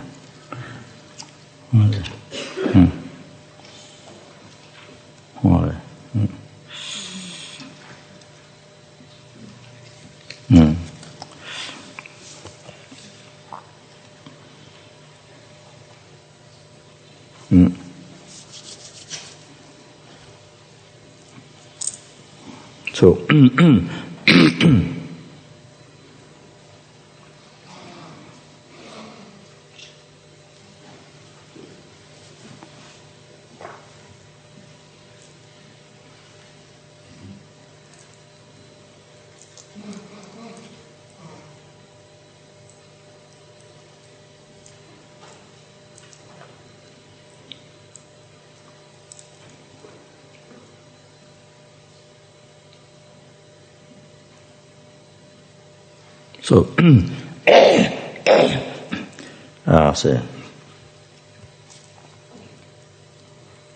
the karma is definite.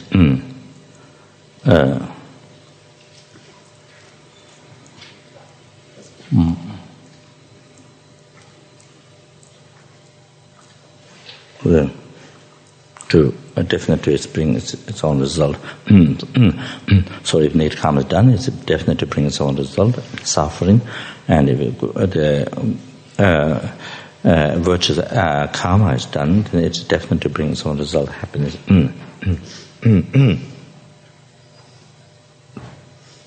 So I think it's so. If you have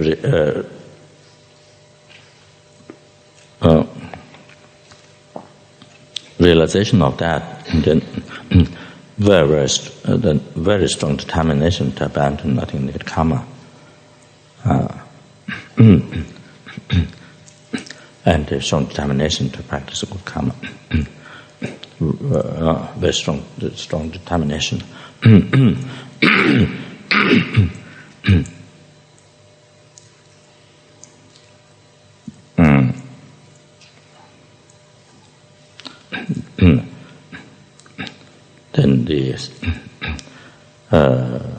Then the karma is expandable. That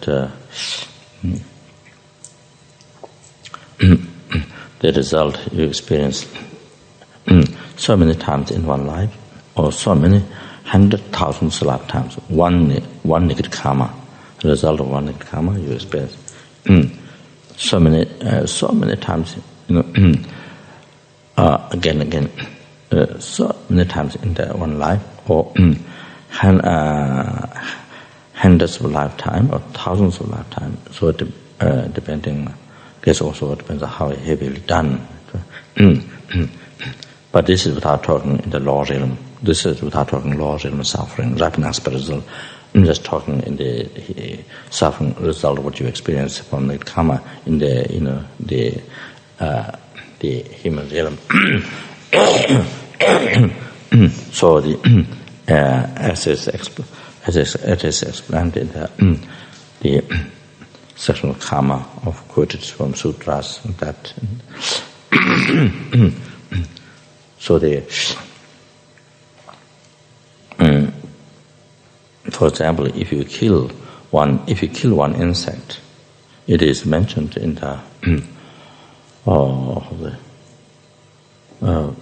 forgetting the text name. If you kill one sentient being, what is insect or what is human being. If you kill, then the karma is expandable, even it's tiny insect. A sentient being, it is sentient being who has a mind, who's running there looking for happiness. Do not want to suffer. So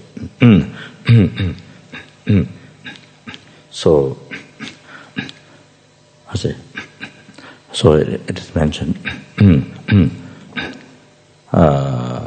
There is a text that talking about the benefits of liberating, benefits of saving the lives of others. So they are quoted to one sutta text that if you kill one living being, then you will be killed. As a result, you will be killed 500 lifetimes. As a result of from that one karma of killing one being, killing one living being, then you will be killed, in 500 lifetimes. So again you will be killed by others. So that.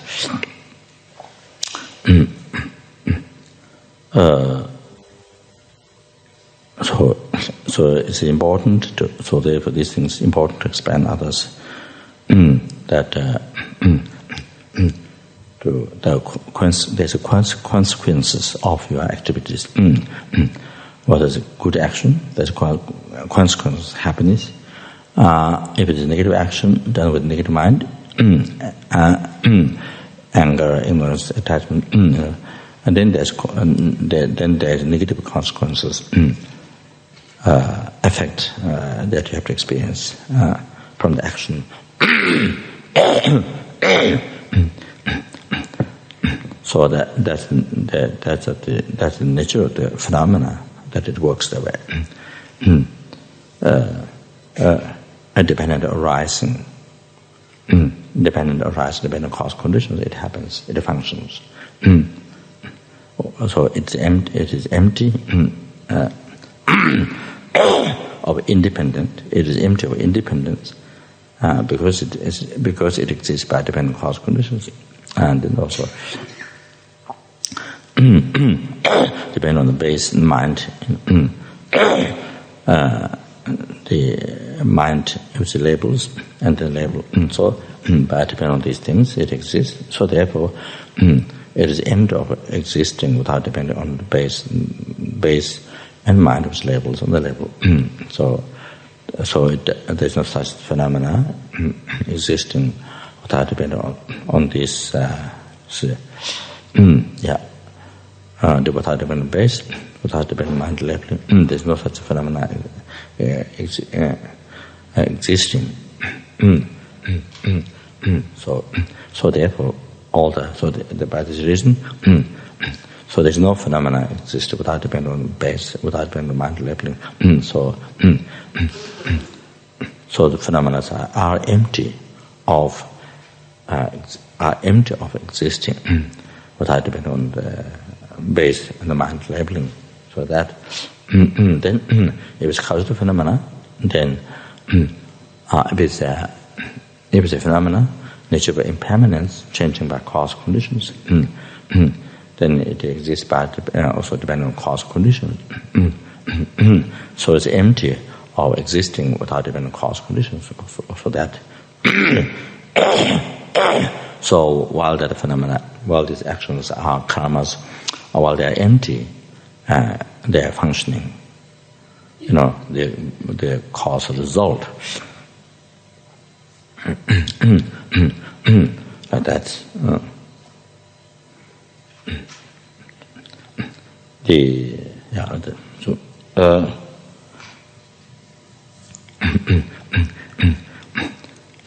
And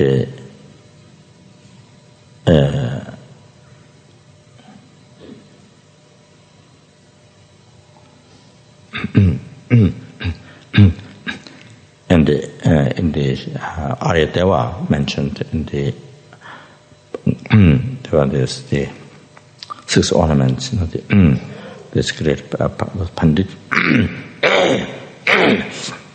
2 sublime ones, and the 6 ornaments, 2 sublime ones, Sharipu, Mangalipu, and the other 6 Pandits who propagated, wrote the commentaries, teachings, the propagated Buddha Dharma, Buddha's teachings.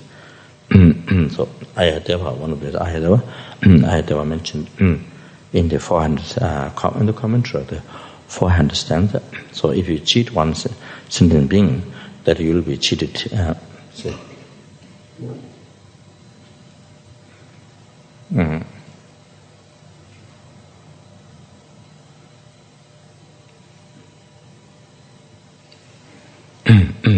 Uh, 5,000 lifetimes, I think. I think 5,000 lifetimes. 1,000 or 5, I think it might be 5,000. Got kind of a little bit forgotten. One gets cheated. If you cheat once, and you get cheated 5,000 lifetimes. I'll check in. But it's much more than the other one. So however, probably it also may depend on how heavily it is done, how much heavy for the other sentient being. Maybe also to do with that. So karma is expandable. So this is without. This is still not talking about the 4 suffering result, rapid spirits, rebirth, the lower realms, and then 3 suffering result. In the human realm, later due to not good karma, you get born a human. You receive human body, and then in that life you experience that this result of this need karmas, the possessed result, and then. Creating result from the cause, you engage again, seminate karma, and then experiencing. So what was mentioned before is experiencing the result from the cause. So others cheat you. So that like this you experience. So I think it might be 5,000. I think better check. So like that, an example like this. So and so here I think if one has a realization of karma, these things, this karma is expandable. That and I think then I think even say.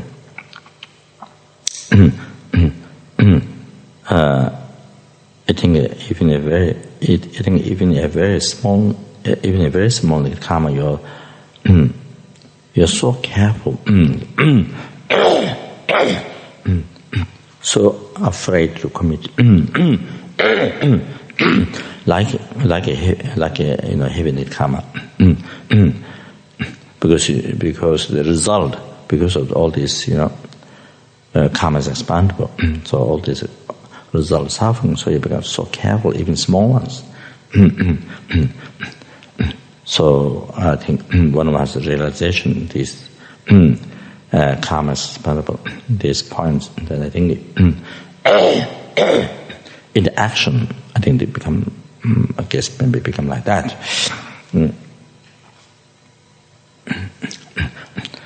So when Geshe Rinpoche was at Kapon, I think when Geshe Rinpoche came first time,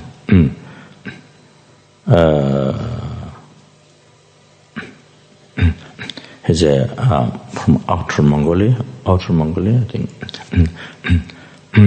and they became Lhasa Geshe, studied in Sera monastery in Lhasa Geshe. And during the 20 years of the revolution, or the 20 years of torturing and killing and all this what happened in Tibet, I think during the Mao Zedong's time, and then maybe especially Mao Zedong's time, well, all these things happen. So they are monks. They are forced to kill animals. So when I went to Tibet first time, Sera, so the Geshe of Sera monastery, the older monk, from same country where Tomo Geshe Rinpoche belonged to, or where I belonged to. So he was the Geshe, the disciplinary monk. So he explained us that they are forced to kill goats, sheep, during that time. All sorts of things they are obliged to do.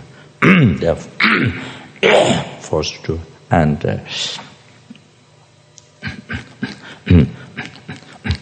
so those are very, very heavy ones.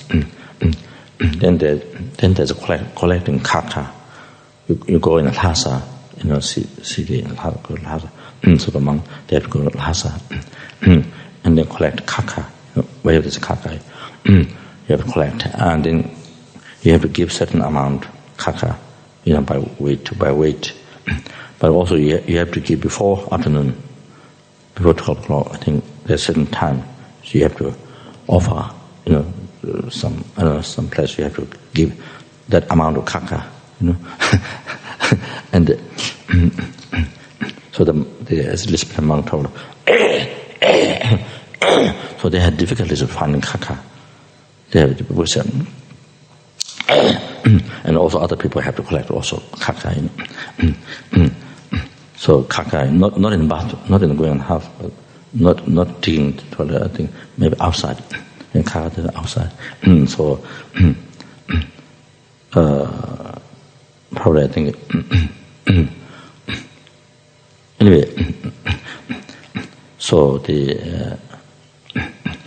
had difficulty to find kaka because also other people looking for kaka. They have to give. They have to get the certain amount kilos or something, certain amount. So they have to give to the place, certain people to for a certain time. So anyway, so he said. So he said in Lhasa, some ladies. So the monks come to pick up kaka. So they feel very compassionate. There's some ladies who feel very compassionate. So the one lady says, "Oh, which I say, kushula, here, there's kaka." So she saved the kaka for some monk. So she saved the kaka, with compassion. She felt bad. So she, kushula, here's kaka, So she saved some kaka for us. I think this monk, probably this cake was like that. So so anyway, that this killing the ghost ships had a force to do all sorts of so unbelievable things. And there's one hill, when you go to this Yerba, where they're supposed to be 8 months, there's a cave, or what happened to say, Tayaba, where there's Lama Tisha's cave, and Pema Samba's 2 caves. We went one, but other one is quite steep, very steep. You have to, I think, go to holding the chain or something. Geshe Lama thought maybe better not go, so we didn't take the risk.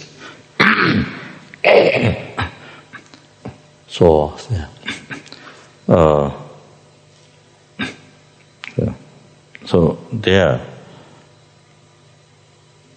I didn't that place. So other side of the mountain. So other side of the mountain, huge mountain. So it's a huge mountain. So walls, stone walls all around. But stone wall. There's nothing there. So there's nothing there to protect. Nothing. I mean, no reason. Nothing. But stone wall all the way around. Very high stone wall. But they have to do that. They're asked to do it. But there's no reason. There's nothing to protect there. No fields, no crops, nothing.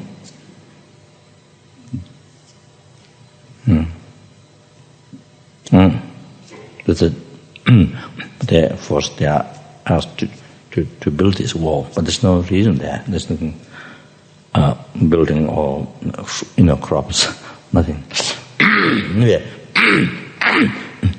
So unbelievable things happened. So the one during the second, I think after Mao Zedong passed away, the second, I don't know what his name is. So anyway, time when there was liberty, freedom was given to have monastery, some monks. But of course, just some monks and some study. Probably that's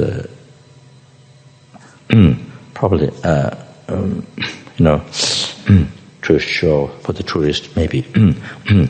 Western tourists come and to show that there's freedom, maybe. But not like, of course, not like before, where anybody say there's no limited number in the past. So only I think Sarah, where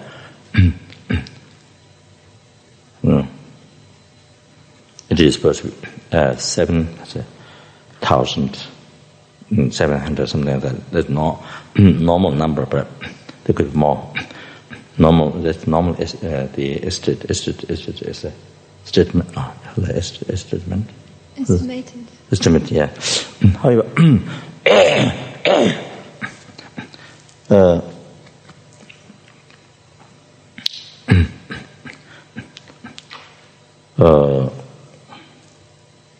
anyway, so then when that time liberty, small freedom was given, so then they need apple. So usually Sarah Che has apple, Sarah May has apple. They're different colleges, you see. Two separate colleges. But that time then only one apple for Sarah May and Che both, because one little number monk, and also difficult, even though they are old monks, but because so much thing happened during that time, so it's a little bit difficult to trust. So I think Geshe is thinking about maybe because of Outer Mongolia, so maybe it didn't have to do those so many things during those time. So they all so much faith and trust to Geshe Sangha. So then he was appointed as abbot. So I think 5 years or 6, 7, I don't know, the abbot of Sera Monastery in Tibet. So then there were 9. There are none of them who did done the long retreat or Mosik Haigiva. 9 represent like 9 deities of Mosik Haigiva. So look, they are giving food and place to retreat by one Sarache, one Lama. The Kando Rinpoche, Kando Latang, so Latang, Kando. So this Lama's Latang say, the managers, the servants, people. So this Kandaladang, this helped offer food for their long retreat. So choose nine, I think maybe Geshes. So as 9 deity of monastery Haikiwa. So during that time they learned everything. They learned every single ritual and everything, whatever they need to know. And did the long retreat. So Geshe Rinpoche was one of them. So he's a holder of this lineage, monastery Haikiwa. Received all the teaching, the 3 volumes, all the practices and commentaries.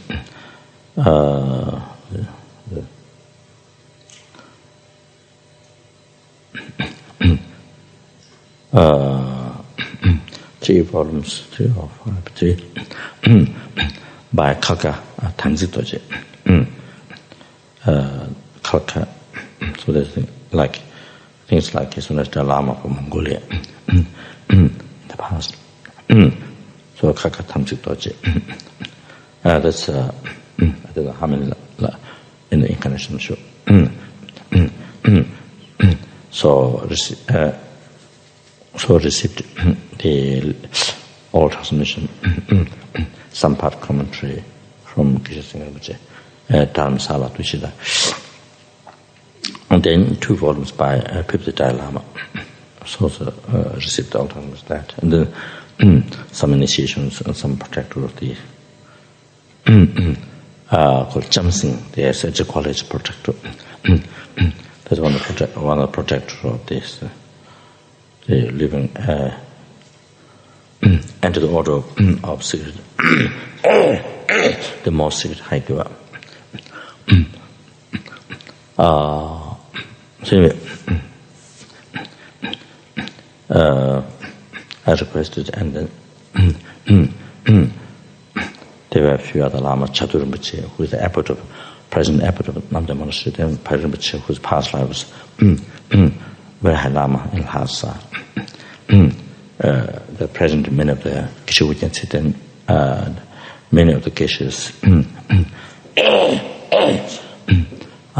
They received many teachings from past life, the Paradushan, many Geshes, many Halamas.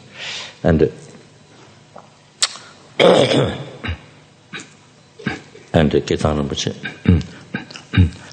whose past life was one who spent at Pandalama Lake, went down to check the incarnation of the 14th his Dalai Lama.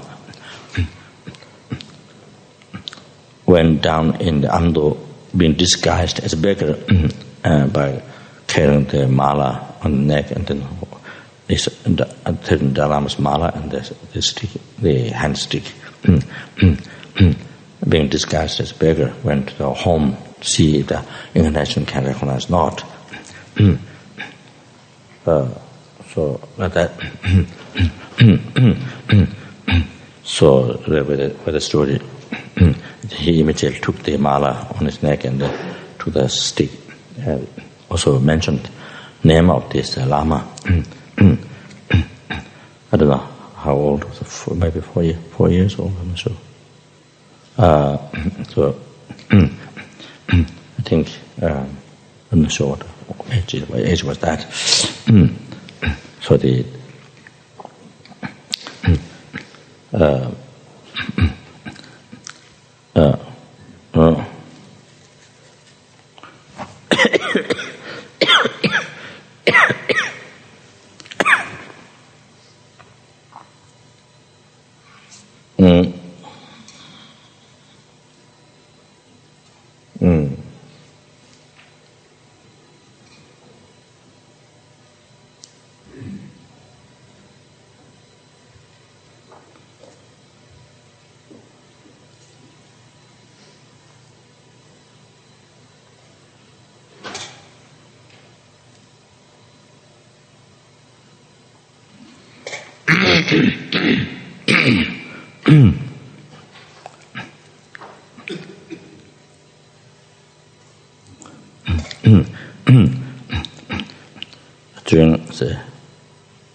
during this last third visit in Tibet pilgrimage,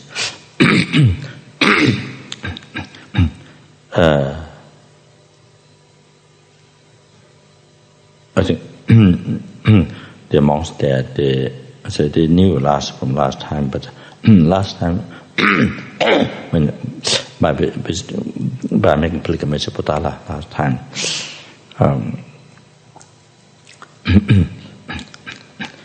but didn't see about 5 or 6 the rooms, his rooms where his room where his has meals or meetings, gathering the government people to meetings, or where he receive teachings from his Rinpoche, where different rooms where he does different activities. About 5 or 6.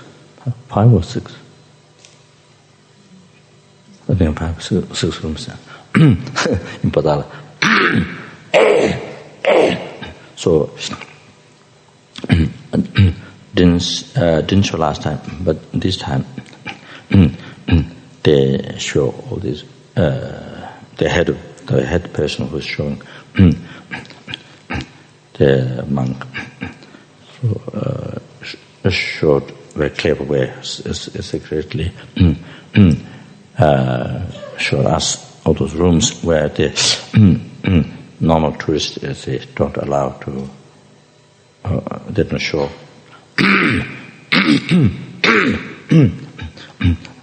So very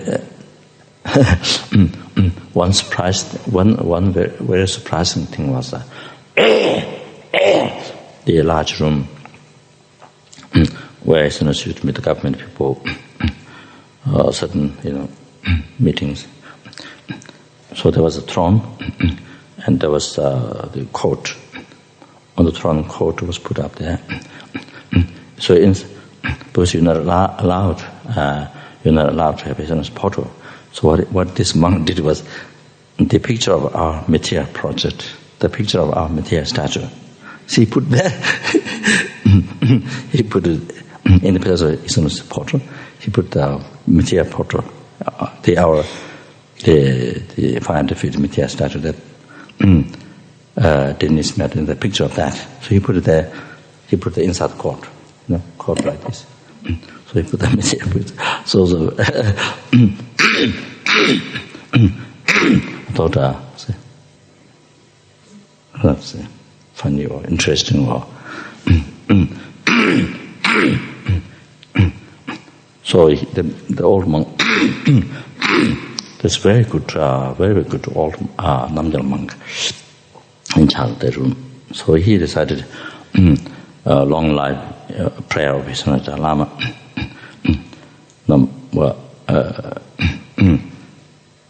To certain prayers of those who spoke. It is was echoed the men in China. It's abandoned. So he recited the long life prayer when we're there, and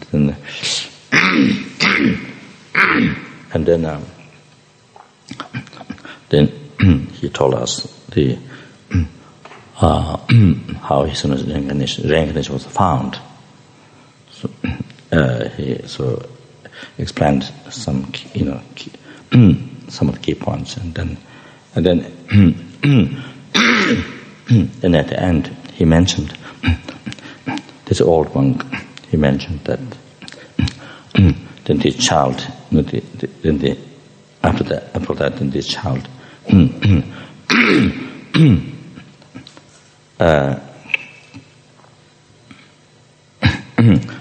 And 2 years old, 3 years, but something must be around.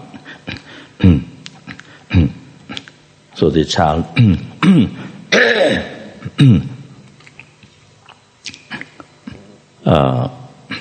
at the end, the child said, told the Lama can be disguised to check the incarnation. So this incarnation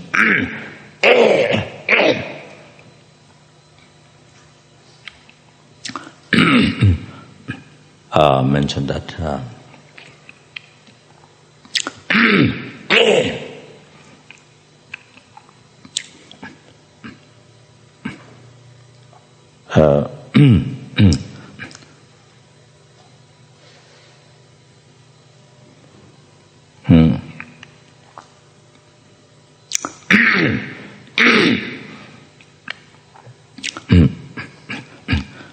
so what he mentioned at the last, so the child,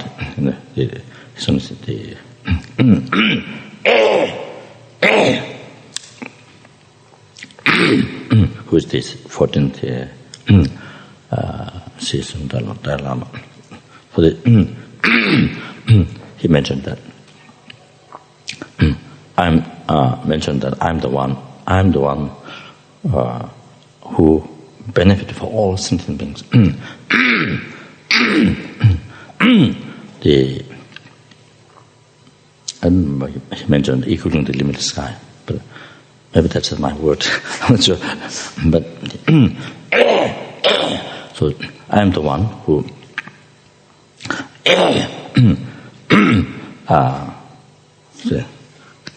does work for all the sentient beings. So the little child expressed that. So when he mentioned that, so this is exactly what present. That's what exactly. As soon as that Dalai Lama is doing now, see, benefiting the world. So there. So normally very difficult for me to cry. Normally, very, very difficult.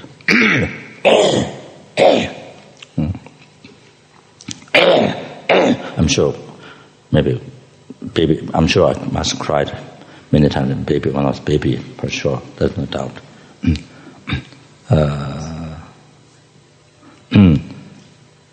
When I was beaten by my teacher,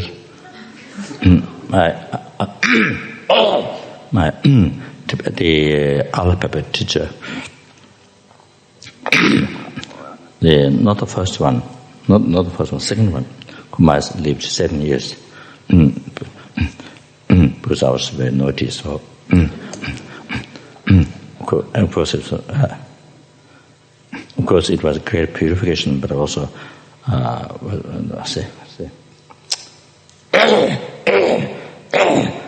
so being naughty in a way.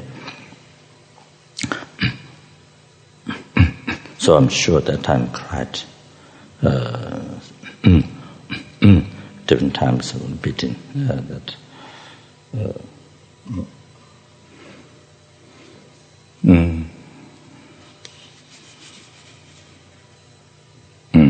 That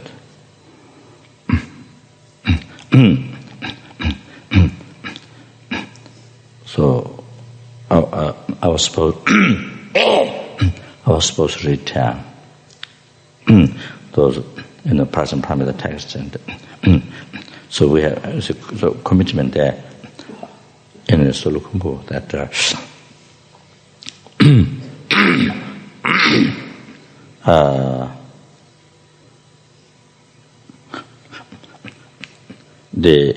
the people go to attend the initiations from the some Tibet, the beyond Mount Everest, where Geshe Rinpoche lives, or his guru, or in Solukumbu from some lamas.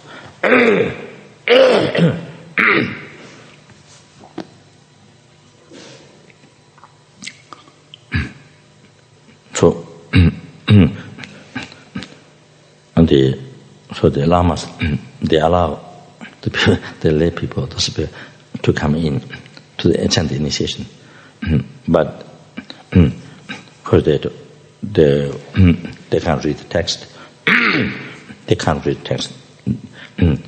Actual practice they won't understand normally, except somebody who is very familiar, has been studied in the field, but also wouldn't understand. So they come with much devotion. So what the Lama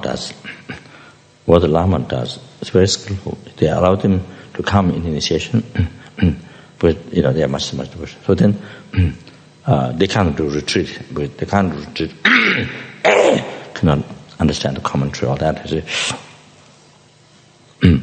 But the Lama give very high commitment, like millions of Omanipime Hung to recite, millions of Pamasambha mantra, millions of that. See.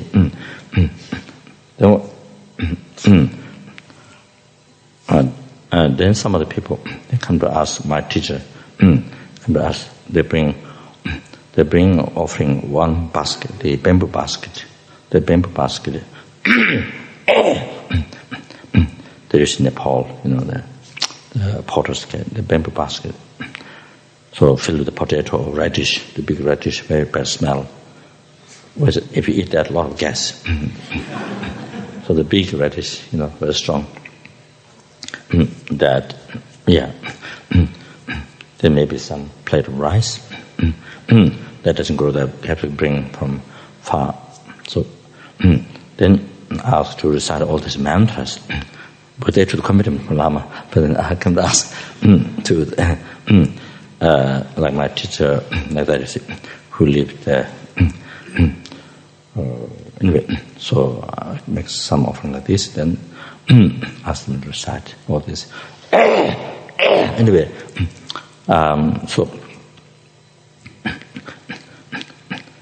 so when my teacher, of course I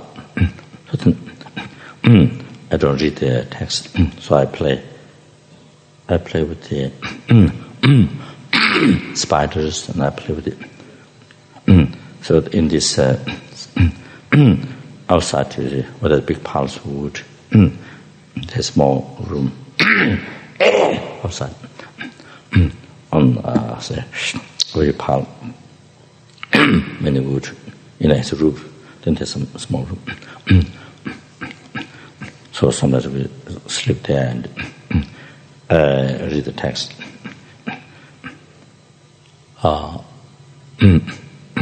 So see.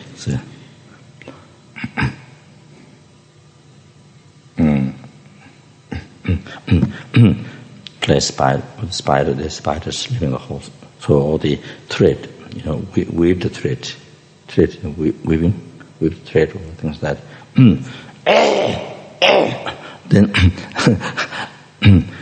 Then teacher come back.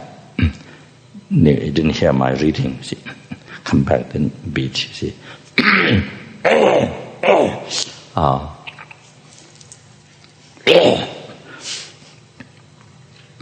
that also created much need karma. That those small flies, there's very small flies. Very small flies. During summertime, many small flies, they fly like this, certain spot in space. So you see, hand goes like that. And then there's one or two. So I feed the spider. So I throw over the spider's web, the website.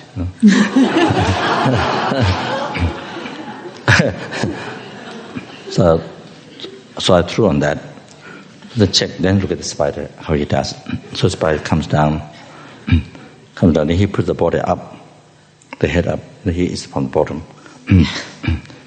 Then the head he drops, so sometimes throw sticks or some pepper, and he drops. Anyway, so I think, so one, I don't know exactly, but one time a teacher came back, then there's dry bamboo, not fresh bamboo, but dry bamboo. I think I didn't read the text. I think a teacher didn't hear, my reading. Then also, I think I turned back some pages. I think.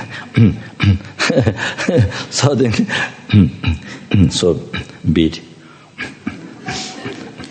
So the dry bamboo hit on the head. The long bamboo.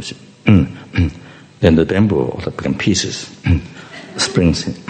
That and then one time it's rain outside. It was raining, so there was water on the courtyard.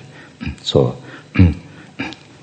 two of all the cloths, and then you see mouth put on the water on the outside courtyard. You see water. So put the mouth on the rainwater on the outside in the courtyard. With the flat stones. Remember what I did? Only certain points I remember the beating. Then one time there was nettles growing outside of the door, outside the gate. There's some nettles. So I don't know what I think it's a similar story. I think maybe didn't read the text or something.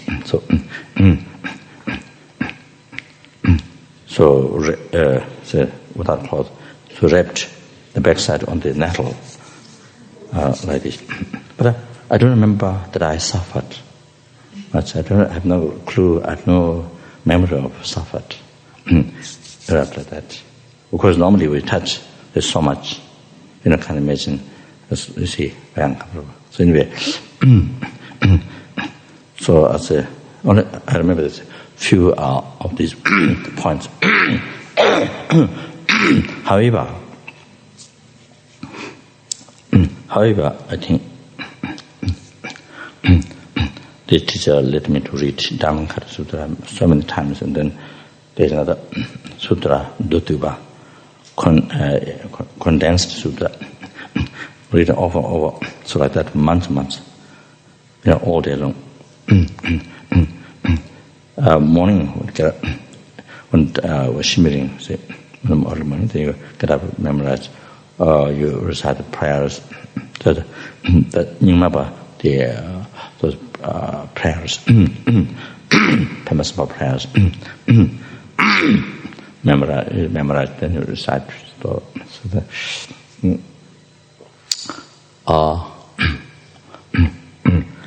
Then all day read, except the meal times, going out for PP, going out for Pipikara, then you spend a little time hanging around. So anyway, so that's anyway.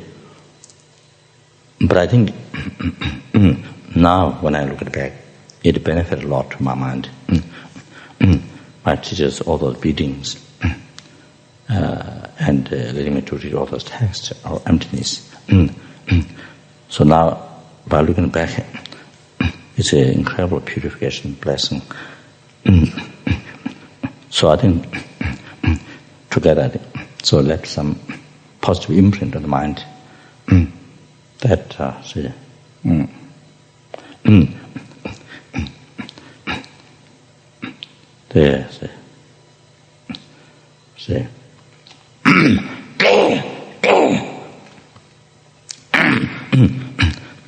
of course, to realize it, of course, it's very extremely difficult. Takes so long time, but at least,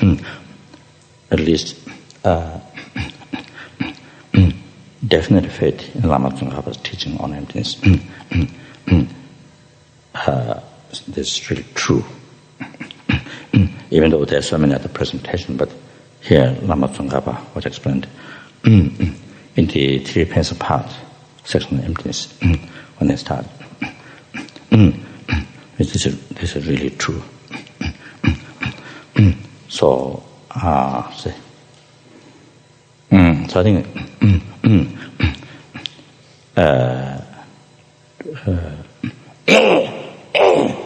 I think seed planted definitely from that childhood time when I was staying with my teacher. You see, all the beatings and reading all those texts over and over, see like that, So I've lost now. I lost. I went all over. So. Oh yes, that's back. Going back. So this old monk, very spiritual person, very good monk. So he mentioned this word, that at the end this baby, child, mentioned that I'm the one. You see, I am the one. Benefit for working for all sentient beings. So that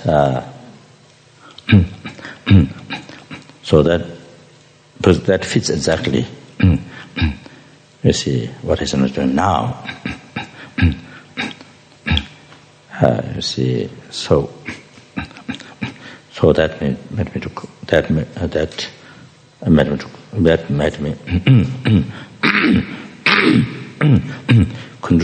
couldn't control that, burst into tears, right. So the nose running in tears. So this monk was trying to help to clean, Anyway, so that's right. I was talking about scares of crying. That's right. Yeah. So that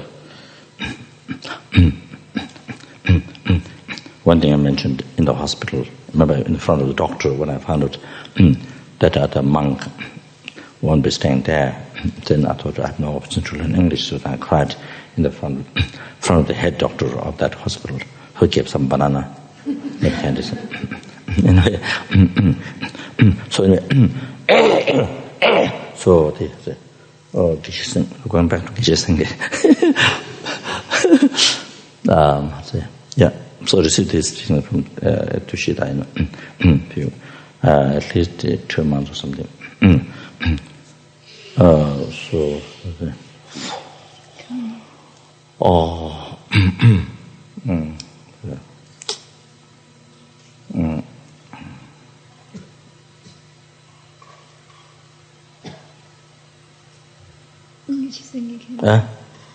She's talking about when Geshe came to Kapan the first time.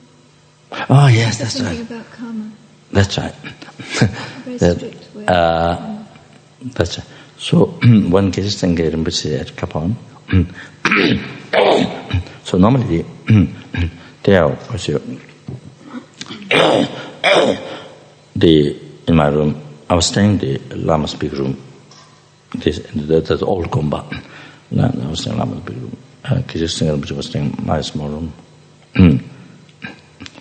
So in the morning, Sundu's brother, Genji Sopa, he was doing the altar, taking the offering the water. So he took the water in the bathroom. So, put in the basin, the basin we washed. So I think Geshe Rinpoche, when he went to the bathroom, he must notice that. He must see that, taking the water bottle in the bathroom and basin, throw it in the basin. So Geshe Rinpoche, he didn't tell me immediately. So he kept looking for a suitable time to tell me. So one afternoon, there was some Dharma, for initiation, this and that Dharma or something. So one afternoon I went to the Geshe's room. So Geshe said, Kusho, I have something to tell you. He said, the offering water, the bowl water, should not throw in the bathroom. It's not throwing in the toilet, but it's while you're washing. So, Geshe said, Kusho, I have something to tell you. So I wasn't sure what. So then Geshe said this. So this for him is a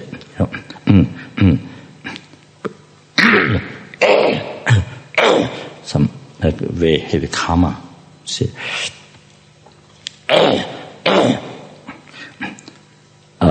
Because this is what Geshe says. This is blessed water, holy water. So you put in the at a clean place, some clean place. So the person we wash got dirty. So Geshe was saying there's so I think he kept this for some days, and then look was suitable time. So I mentioned that. So I tried to mention you have to speak very loudly, because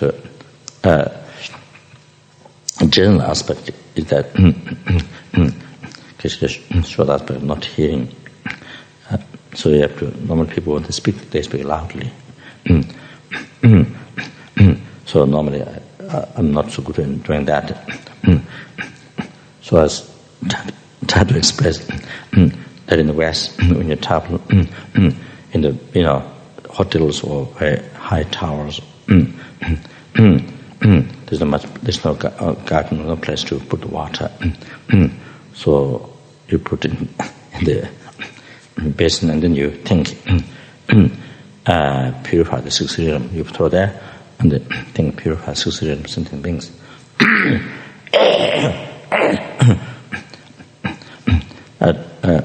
Try to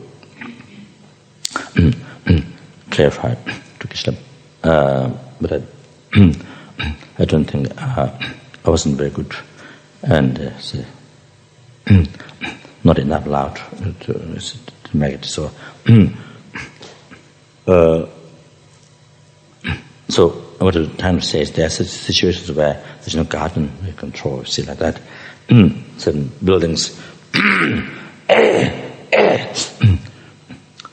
So anyway, so I think what I'm saying is here. So even like that, for Geshe who has a realization of karma, so even small thing, who has a realization, here it's showing the having realization of karma. So even some small mistakes, something you see. You see, because the karma is definite and it's expandable, so all that is, and it never get lost. Once you create it, never get lost. Even how many eons it takes, if it didn't meet the obstacle. Because having that realization, you see, so I think even small mistakes is there. It's a great concern, So you, like having the karma is a great concern. So you see, so therefore, when you have such faith, understanding of karma like this, realization, then you're able to abandon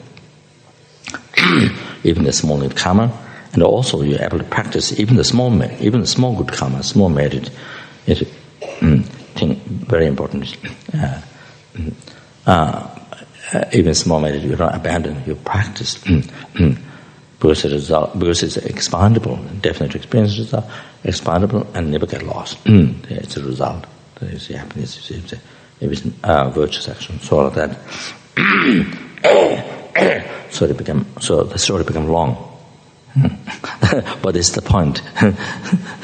So, yeah. Okay. So whatever it is, maybe black. Huh? It is tea time or what time? Tea break. Tea time. Tea break. Okay. So whatever break we want, we can have. Okay, so thank you.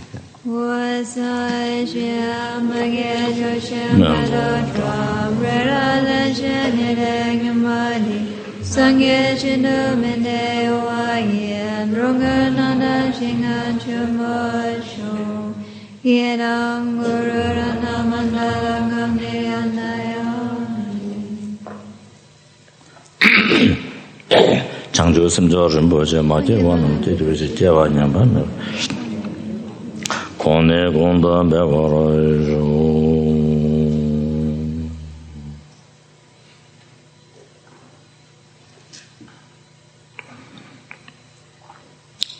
what the special dedication is it?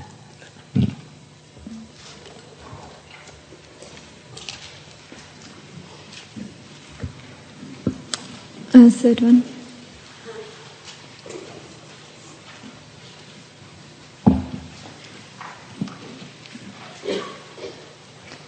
Due to all the merits, the 3 times created by me, Buddhas, Bodhisattvas, and all other sentient beings, may whatever I experience, good or bad, suffering or happiness, sickness or health, praise or blame, gain or loss, good reputation or bad reputation, long life or death, even born in the hell realms, whatever I experience, may it only be of benefit to sentient beings, that which causes all sentient beings to achieve enlightenment by myself alone.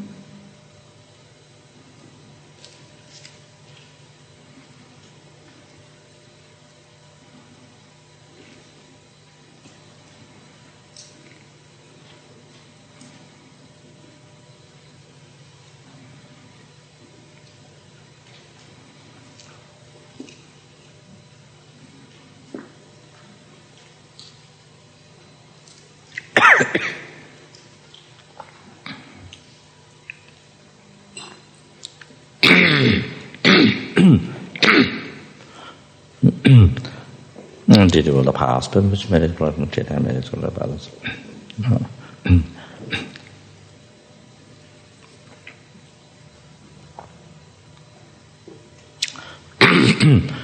That which exists,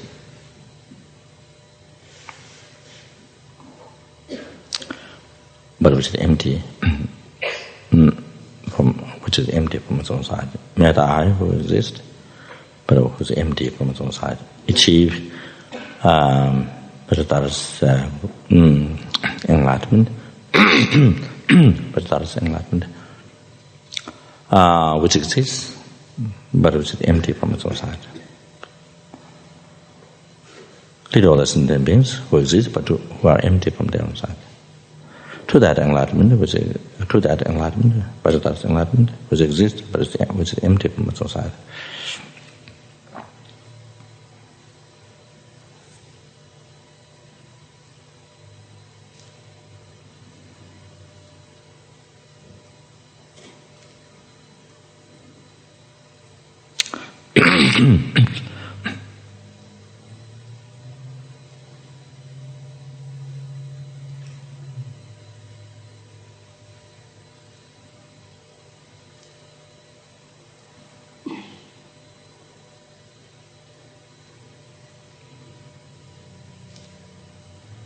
Lama Zopa alone, who exists but who is empty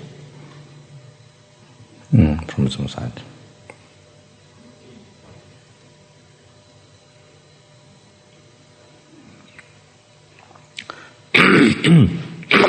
I dedicate all my merits in the same way as 3 times plus dedicated merits. Lama Zopa made complete exercise with the one's heart, one's family, all of us here. In the house, all the members of the Buddha house, our organization. everyone who was doing service here, in all their house, in the house of all the students, the benefactors in this organization, in those give up their life to the organization, doing service just in the and in the house of everyone. So, without living second, in this very lifetime, without living second, so they had to be spreading of the darkness of flourish forever in this world. Like this.